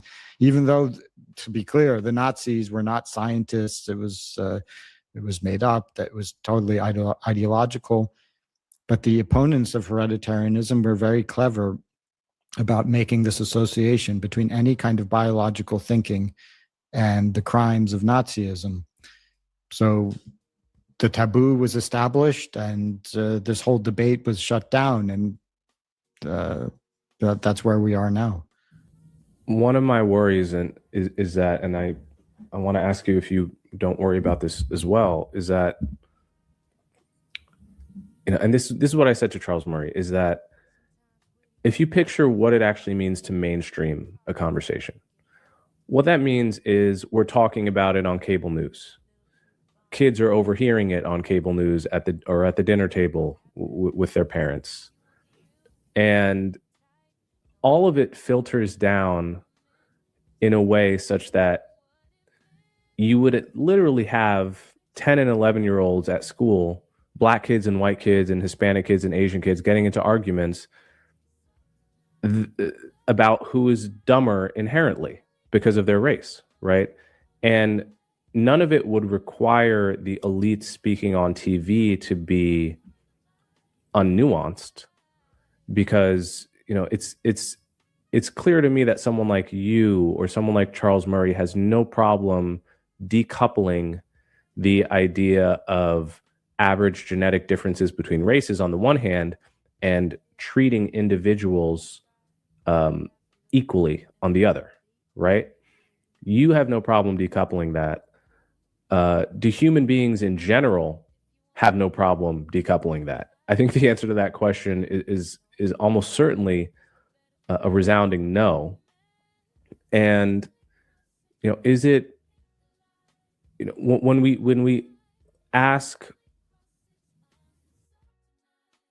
Okay, let me just say something here. And was it Yukon who asked, am I gonna watch the whole thing? This is literally fucking like, oh hey, it's a Thursday night, we're gonna go do a debate at the student center. This is fucking useless debate. It is accomplishing nothing. They both lose.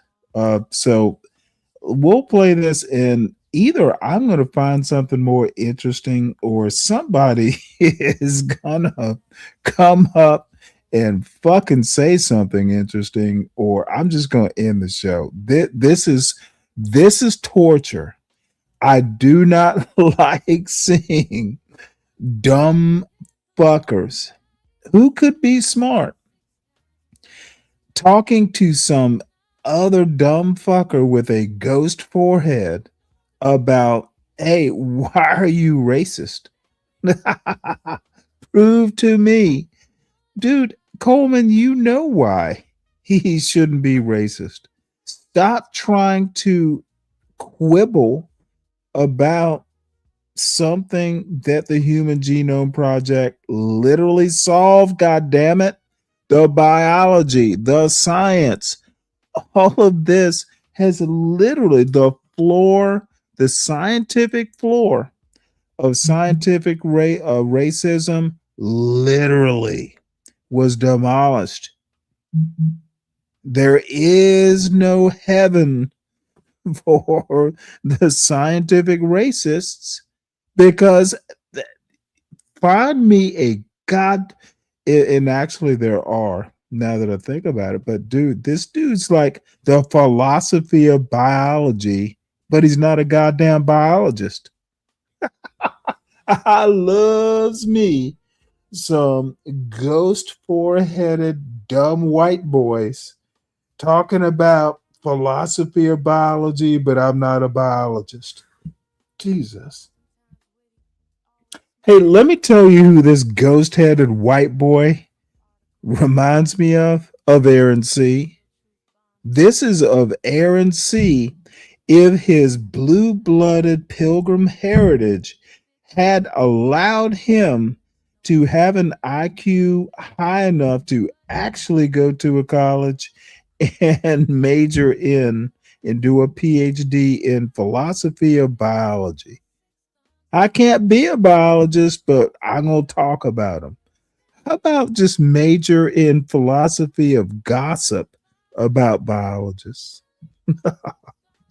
Is truth subordinate to the good society, right? Like the point of speaking the truth or studying the truth or investigating the truth is ultimately to make society better, either in discrete cases or in like a rule consequentialism type of way. But would it be making society better to mainstream a conversation that would almost inevitably lead most people who aren't great at decoupling these two things to look at their fellow citizens and judge them on the basis of race and feel they had a intellectual basis for doing that? I mean, to me, it seems obvious that would tear society apart. And so there should be, to some extent, a kind of a taboo on mainstreaming it, at the same time that there exists an understanding that if you do want to study this, you can. Well, I'm not sure that's radically different from my own position, which is I don't say that this needs to be discussed on cable news, but maybe another point which I think is important is you imagine a scenario where a child, I can't remember if you said this just now, but you said this in the Charles Murray podcast, that you imagine a scenario where a child hears about this discussion on television, and then he goes to school and then he tells his black friend, like, I've heard this thing, and then then everyone feels bad and like nothing good has happened, right? Okay, yeah, absolutely. I accept that is a thing that could happen, and would probably in a country of 350 million people, something like that would happen. Maybe it would happen a lot.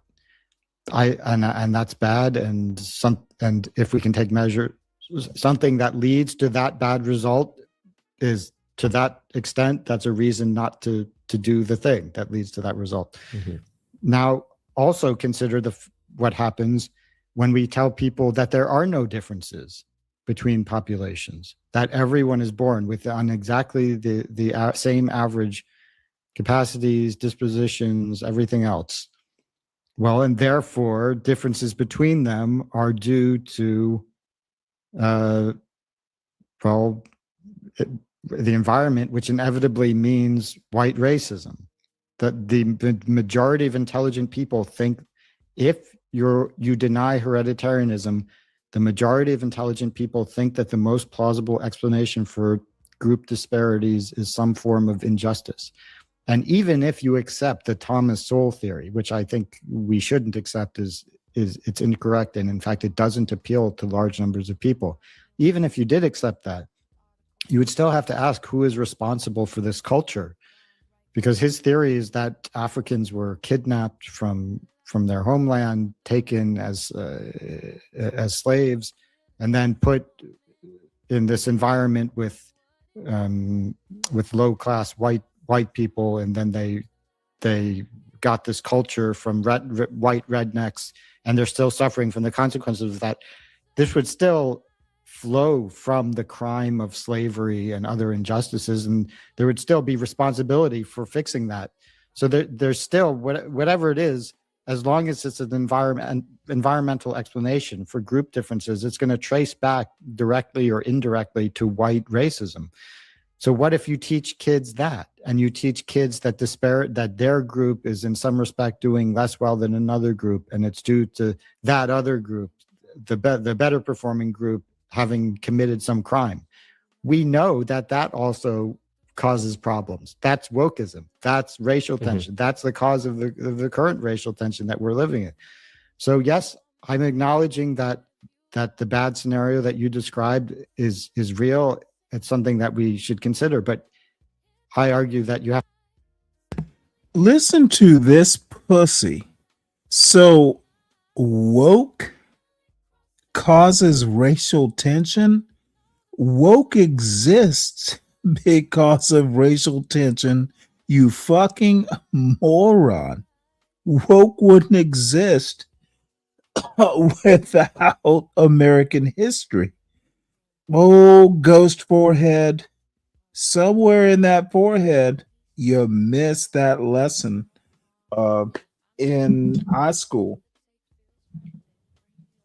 This is fucking amazing. I'm gonna have to find something more amusing. This dude, he's this forehead in the bad history. To balance it against the alternative, you had suggested just to quickly finish, you suggested the alternative of, well, why don't we just not talk about it?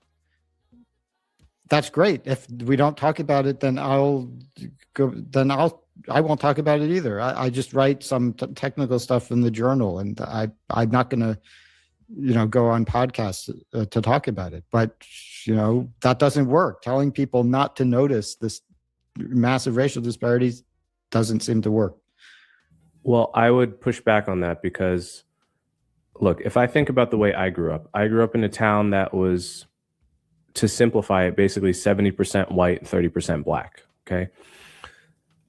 What did we learn about race in school at the time? This is pre-wokeness. We basically learned treat everyone nice, treat everyone equally. Don't be racist towards any individual. Don't judge people on the basis of the color of their skin. And that's it. That's effectively what we learned. And we, listened to 30 seconds of a Martin Luther King speech, the most famous one on Martin Luther King Day, which encapsulates that message plus a lot more charisma than I just delivered it with. And effectively, it worked in the sense that there are disparities to notice if you notice them, but they're not necessarily salient. They're not necessarily in other words, it's a matter of emphasis. If you're emphasizing the political equality is important and treat every individual well and don't treat them differently based on their race, if that's the salient sort of civic religion, then I don't think it necessarily follows that people will start blaming groups and getting into oppression Olympic type activities. I don't think that inevitably follows, and I don't think it's a forced choice between that. That's why I gave the Nathan Glazer example, because he was speaking to a reality he grew up in which the potential for visible disparities was everywhere, and yet. See, this is I don't want to hurt feelings. Oh, the people today that I meet had nothing N-U-F-F-I-N. I'm imitating Craig the Cockney. Nothing to do with racism. We're just living in it. Motherfucker.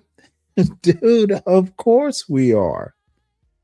Stop acting like, oh, it's just the way it is. If the roles were reversed, white people wouldn't be standing for this shit. Look, you got a whole fucking idiot president talking about, hey, 1964 Civil Rights Act. Yeah, it was a good thing, but it hurt white men. The motherfucker is literally telling us that, hey, leveling the playing field hurt white men. Well, yeah, it didn't hurt them. It leveled the playing field. So losing power is hurt, according to the fucking Be Brave level billionaire. If Be Brave was a billionaire, dude, now I have to admit, he wouldn't be as smart as Donald Trump. Motherfucker would literally, probably be living where he is and force DC to fucking, camp out or build him a new outhouse. Dude, I don't think that Coleman Hughes is super. I'm using super, so let me use a different word. Coleman Hughes, he's either intellectually constipated and can't think outside of his receding hairline, and I think he's met his equal with a ghost forehead.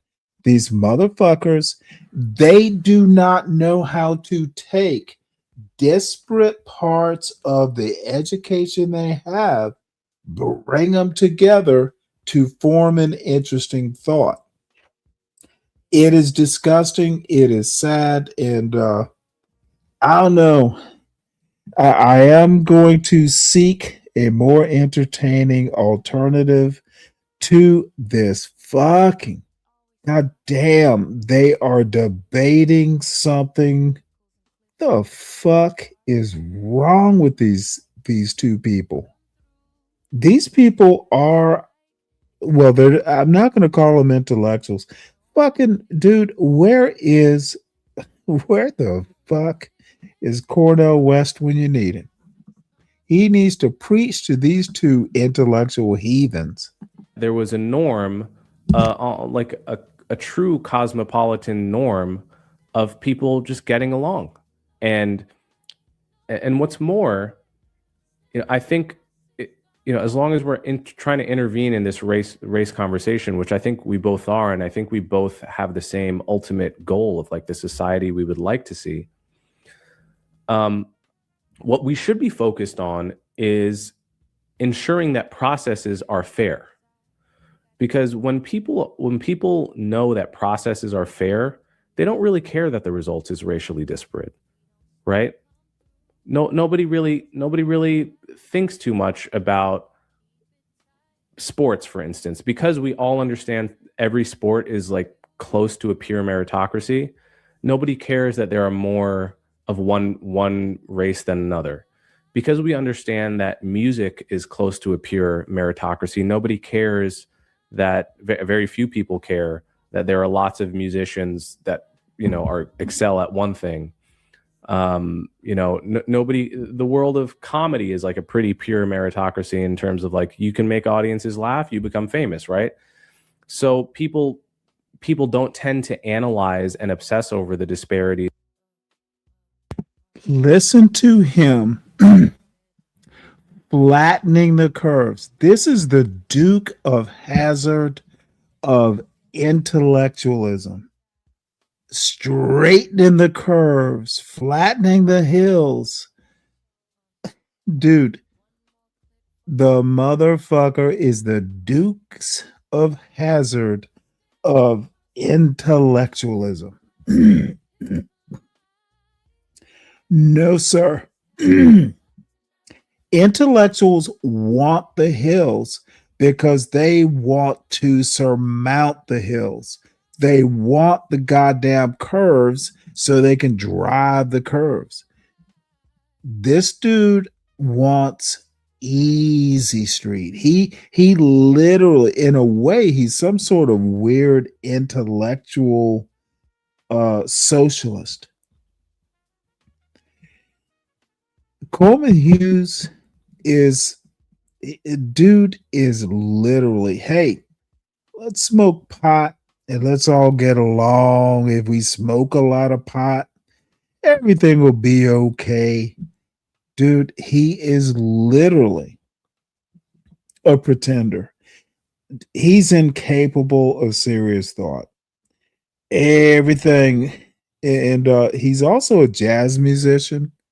He wanted to be a jazz musician and he settled apparently on philosophy.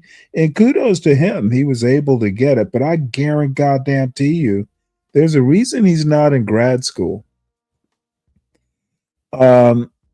It's a fail. He wants to harmonize, and in a way, I congratulate. Hey, we can take different vibes and we can make them, jive together. G-I-V-E. J-I-V-E together. We can dance to the groove. But dude, that's not how intellects. There's got to be hills. That's the only way you actually do stuff. This dude, I'm disappointed in Coleman. Is in domains that they feel are processes that are transparent and meritocratic and fair. And so shouldn't the emphasis be on making sure processes are fair, and then actually people don't obsess over the results? Like I don't think it is true that we necessarily obsess over disparities in the absence of a specific ideology of wokeness that makes people. Dude, a specific ideology of wokeness. The question is, what is the specific idea of wokeness? You dumb fuck. And no one's going to ask you this sharp question. Don't do that. So, as you say, the civic religion used to be treating everyone as individuals. No, it wasn't treating everyone as individuals, you big-headed Casper the Ghost thinking paleface. And then there was a brief period in the 1990s and 2000s where that was basically what people were told. Treat everyone as individuals. You're at the very tail end of the millennial generation. But I was born in '87, but you're right before Zoomers start. So that is that we grew up with. The question is whether that's actually a stable equilibrium, because it worked for a 20-year period, sort of worked. Does that mean that we can just turn back the clock to 2005 and just live like that forever? Now, if we could, then that would be fine. But the reason that became the civic religion was that people thought once we become post-racial, you remember that you remember that term post-racial, which was used for a brief period of time, like around the Obama election.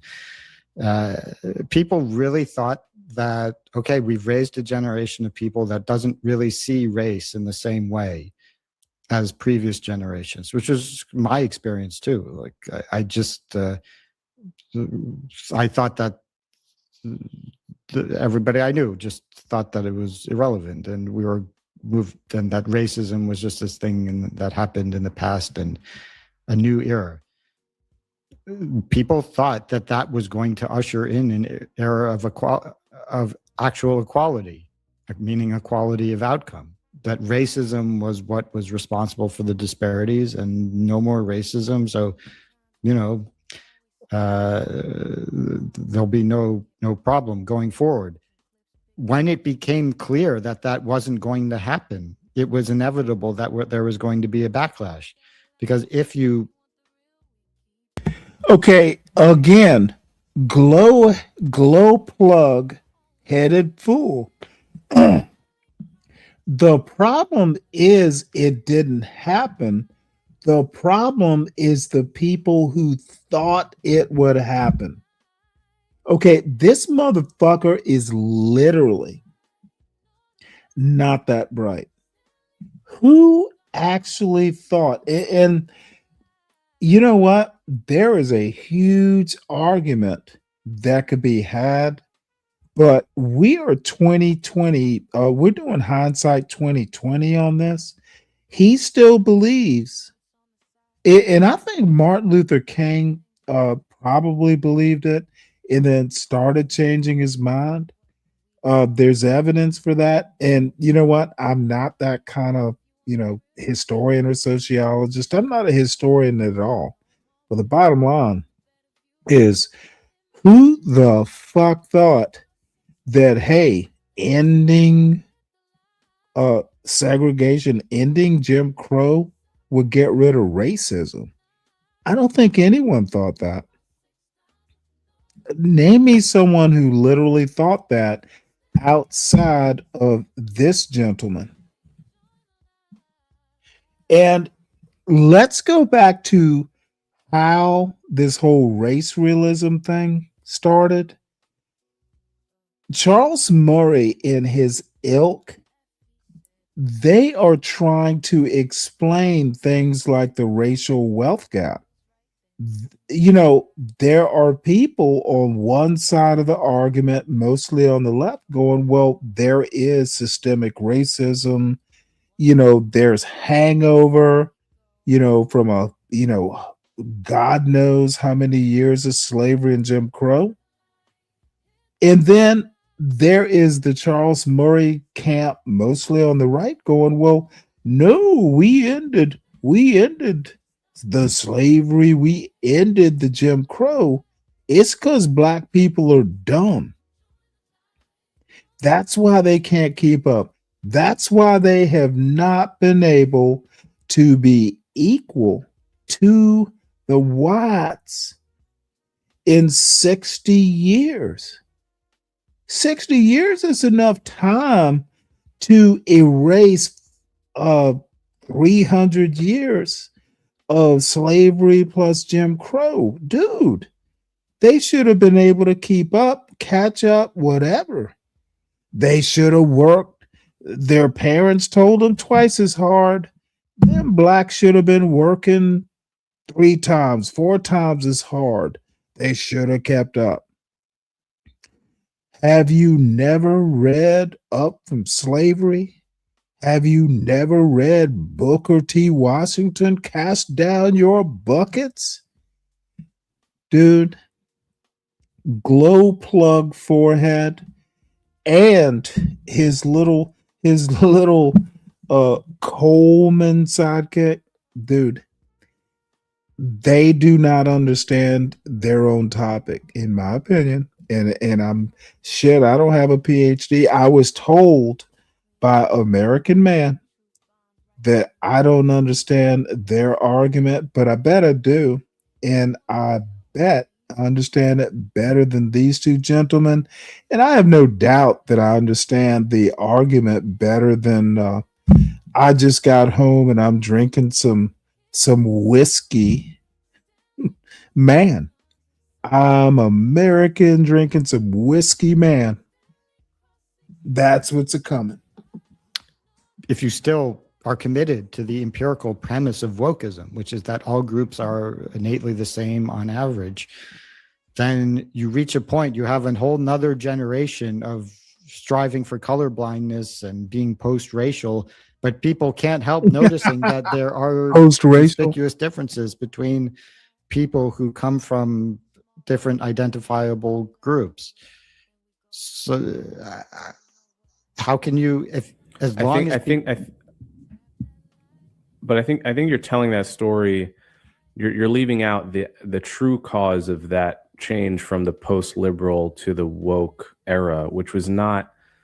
I mean, the way you just described it now is when people realized that colorblindness didn't create equality, things started getting woke and crazy. Well, that's not actually what happened. What happened is when Facebook and color blindness didn't. The fuck is this idiot talking about? What the fuck is he?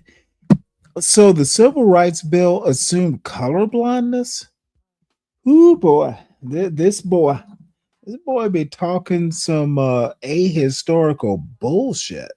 The internet came along and disrupted society in 100 different ways that we're still living the ramifications of, almost like a second or third printing press, like technological revolution. That's when wokeness started becoming crazy. It wasn't that, people were exhausted by colorblindness and we're just slowly beginning to notice that still a lot more black people are in prison than 12%. There was a much more discrete and identifiable cause around 2013, which is, that's the year that everyone and their mother was on Facebook and getting fed algorithmically promoted videos taken by smartphones of black people getting killed by cops. And so to me, that's that theory of the case, that an adjustment to a fundamentally transformational technology led to a lot of the things that we're complaining about, rightly, is not the same as saying colorblindness failed, right? Social media was almost certainly an important catalyst, but it was still these moral concerns didn't arise after smartphones, right? People have been concerned with race and racial disparity, and they've been protesting, and there were vicious conflicts about it. Many of them, certainly, the woke side was the correct side, and during civil rights, when there were actual discriminatory laws and discriminatory practices against African Americans. But people have been concerned with the existence of disparities for generations, many generations, and we fought. It was more violent than it was during the Great Awakening. People were just as passionate about it as during the Great Awakening.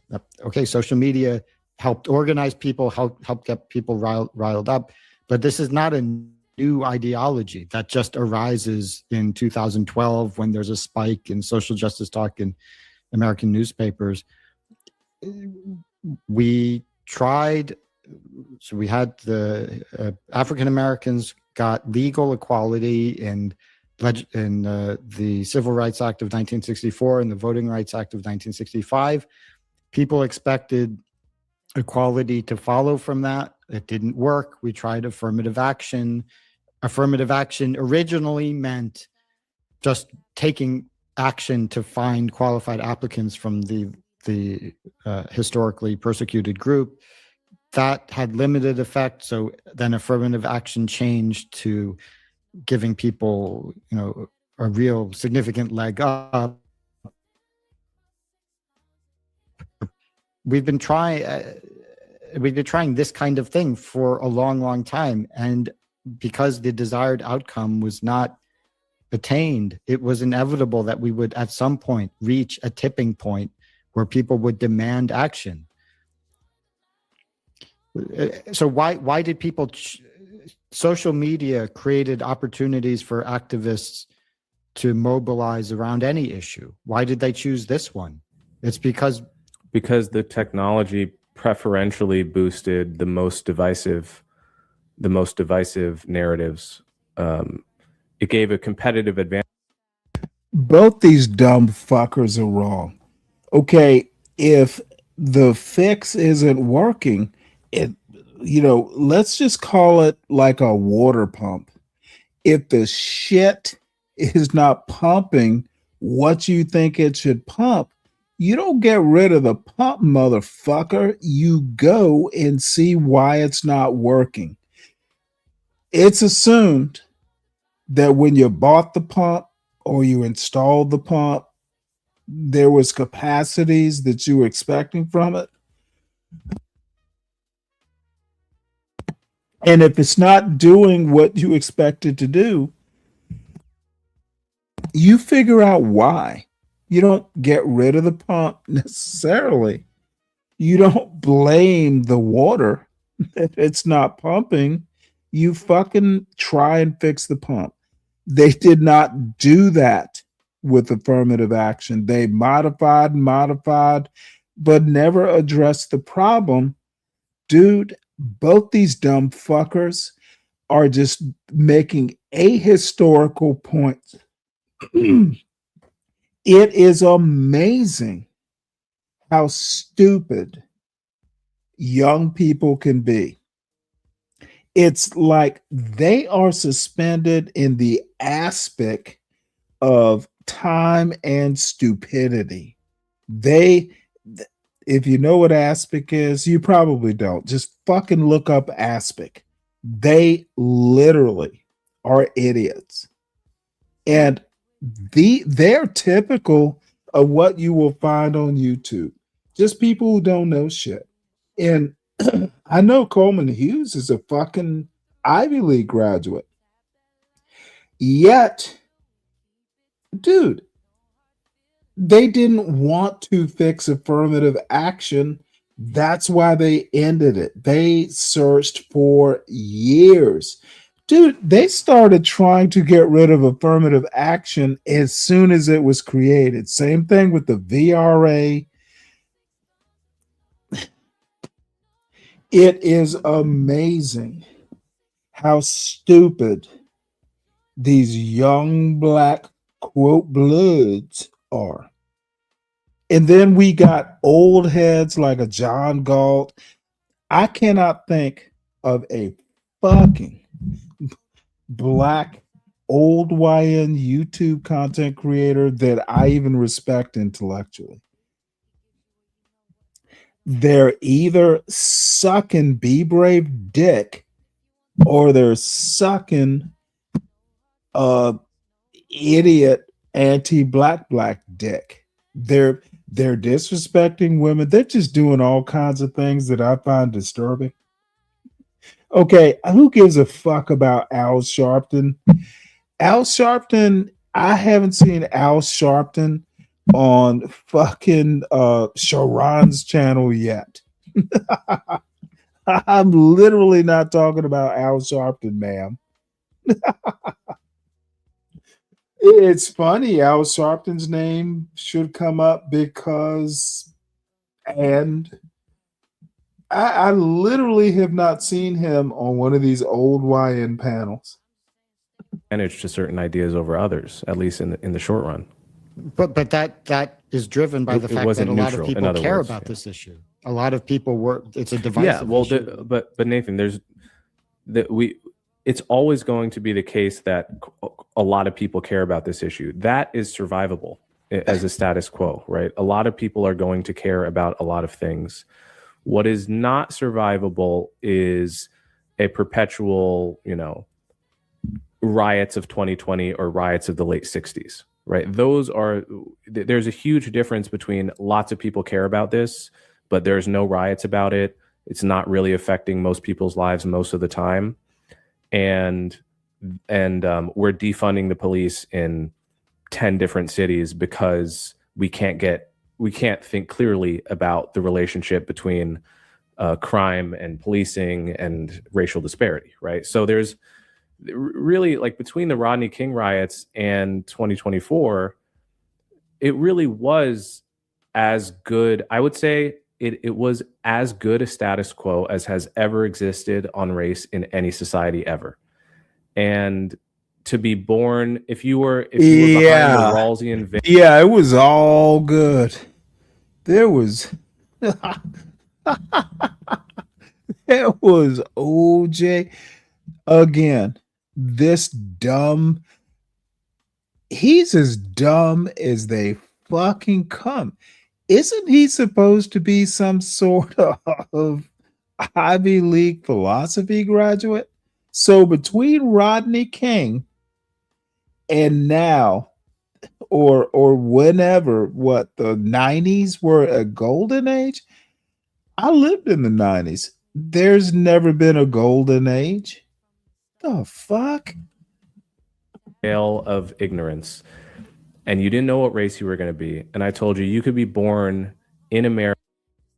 This is where this dude is. How do you think? So from the 80s, which I'll argue was better than the 90s, to be honest. So from the 70s to the 2026s,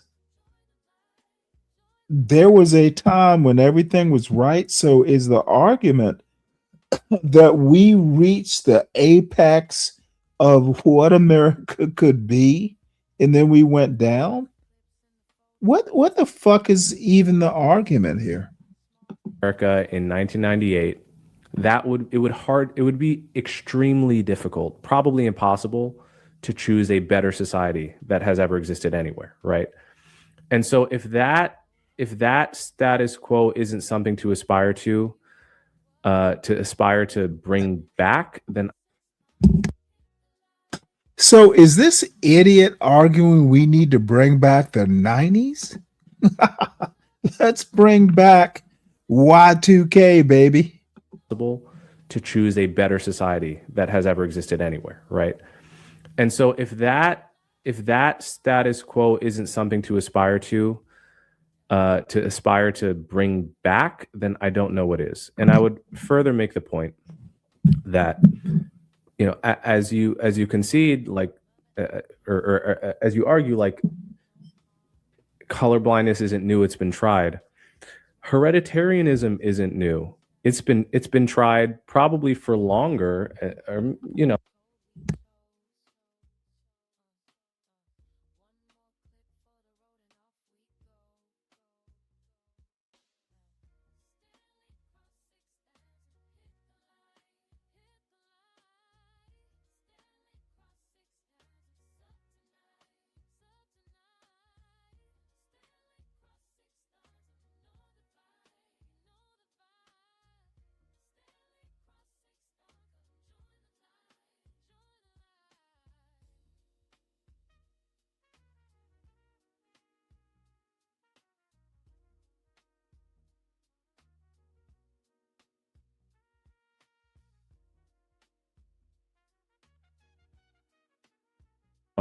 Maybe not for longer, maybe for the same amount of time, but was that a stable status quo? I mean, is it an accident?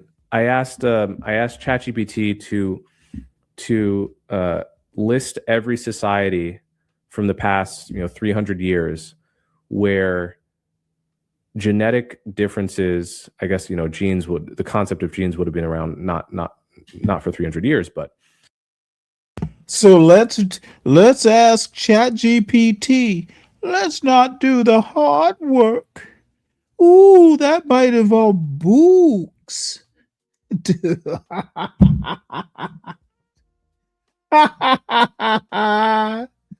motherfucker is, dude, this is Ivy League. This is Ivy League. where the idea of inborn or innate differences between races in intelligence was mainstream and perfectly acceptable to talk about. Almost every society in which that was true didn't have political equality, right? And like you could sort of make an argument for maybe Britain in the early 20th century as being maybe the one exception, and And this is what he's doing that Thomas Sowell-ism where we want to, all of a sudden he's going to be bringing in Britain and all this shit. Motherfucker, we don't live in Britain.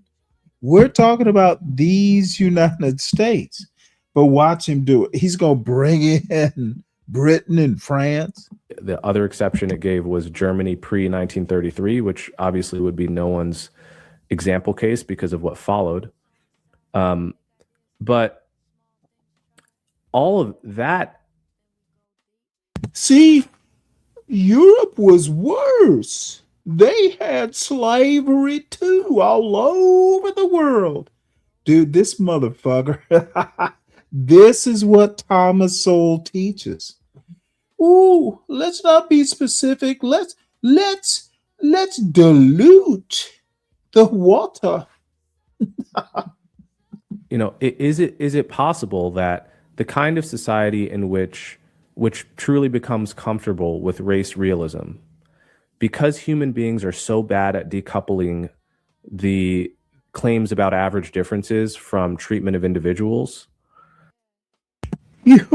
What the fuck is he even talking about? Decoupling? Ooh. I think divorcing is better. Those kinds of societies, eventually they're going to become comfortable with denying political equality to certain groups of people. And that has proven to be an extremely unstable status quo, not only in America, but in South Africa, and all over the world. So what would you make of that argument? But why? I mean, why would you assume that we would be less likely to accept political equality among people if we accepted average differences between groups? First, almost everybody acknowledges that individuals vary, and the idea that we should take away the vote from people with below average intelligence is not a mainstream view at all. So even though the majority of people acknowledge that half of people are below average intelligence, that's not a serious political movement. And even if we accepted, if we accepted that, well, wait, hold it. Did he just say? Wait, let me rewind this. Did he just say most people, or was he talking about a specific people? We should take away the vote from people with below average intelligence is not a mainstream view at all. So even though the majority of people acknowledge that half of people are below average intelligence.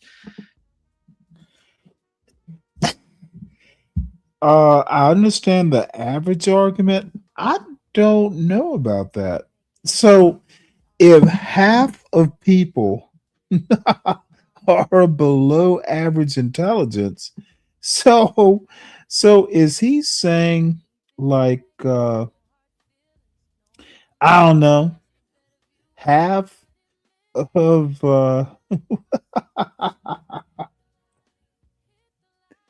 I'm sorry. So half the US population is below average intelligence. Ooh boy, this dude, Glowhead, is swinging for the fences. That's not a serious political movement. And even if we accepted, if we accepted that there are patterns of group differences, so the means of certain traits are different in different racial groups, well, there would still be a distribution within gibberish race. So, I mean, why would you take? Would you say then black people shouldn't vote because? But what about a smart black person? Why would that? Sir, That's exactly what they're saying. Black people, women, and some Indians too. I don't see how that logic would stand up to even the kind of lowbrow scrutiny that would exist in public debate. Right, but just because it's not logical doesn't mean that people wouldn't psychologically make that association.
Oh, I'm sorry. I muted. Well, goddamn. You know what? Thank God I was muted because you won't be pissed off at what I was talking about you there, son. You literally. Let me give you another thing. Don't bring up IQ in my chat again, pony boy, because you literally don't get it right. Your dependence on it basically means that you're below IQ. That's the only reason any actual smart person, depending on IQ, is a crutch. I'm sure he'd compliment me.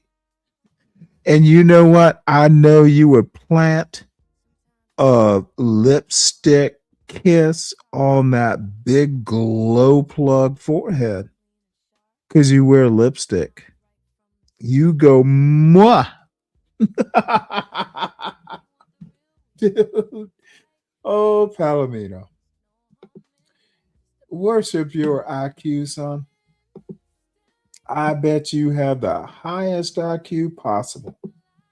So anyway, you know what? This has gone on way too long. And I have a place that everyone can go and talk to people who are way more entertaining than me. And I'll go over there too. Huh. So let's hear some normal people talk. And this is a Creative Solutions, and I will drop the live link there. Y'all go over there. Just say hey. Please do tell them that Stanley recommended, so they don't, so they at least know that I think about them.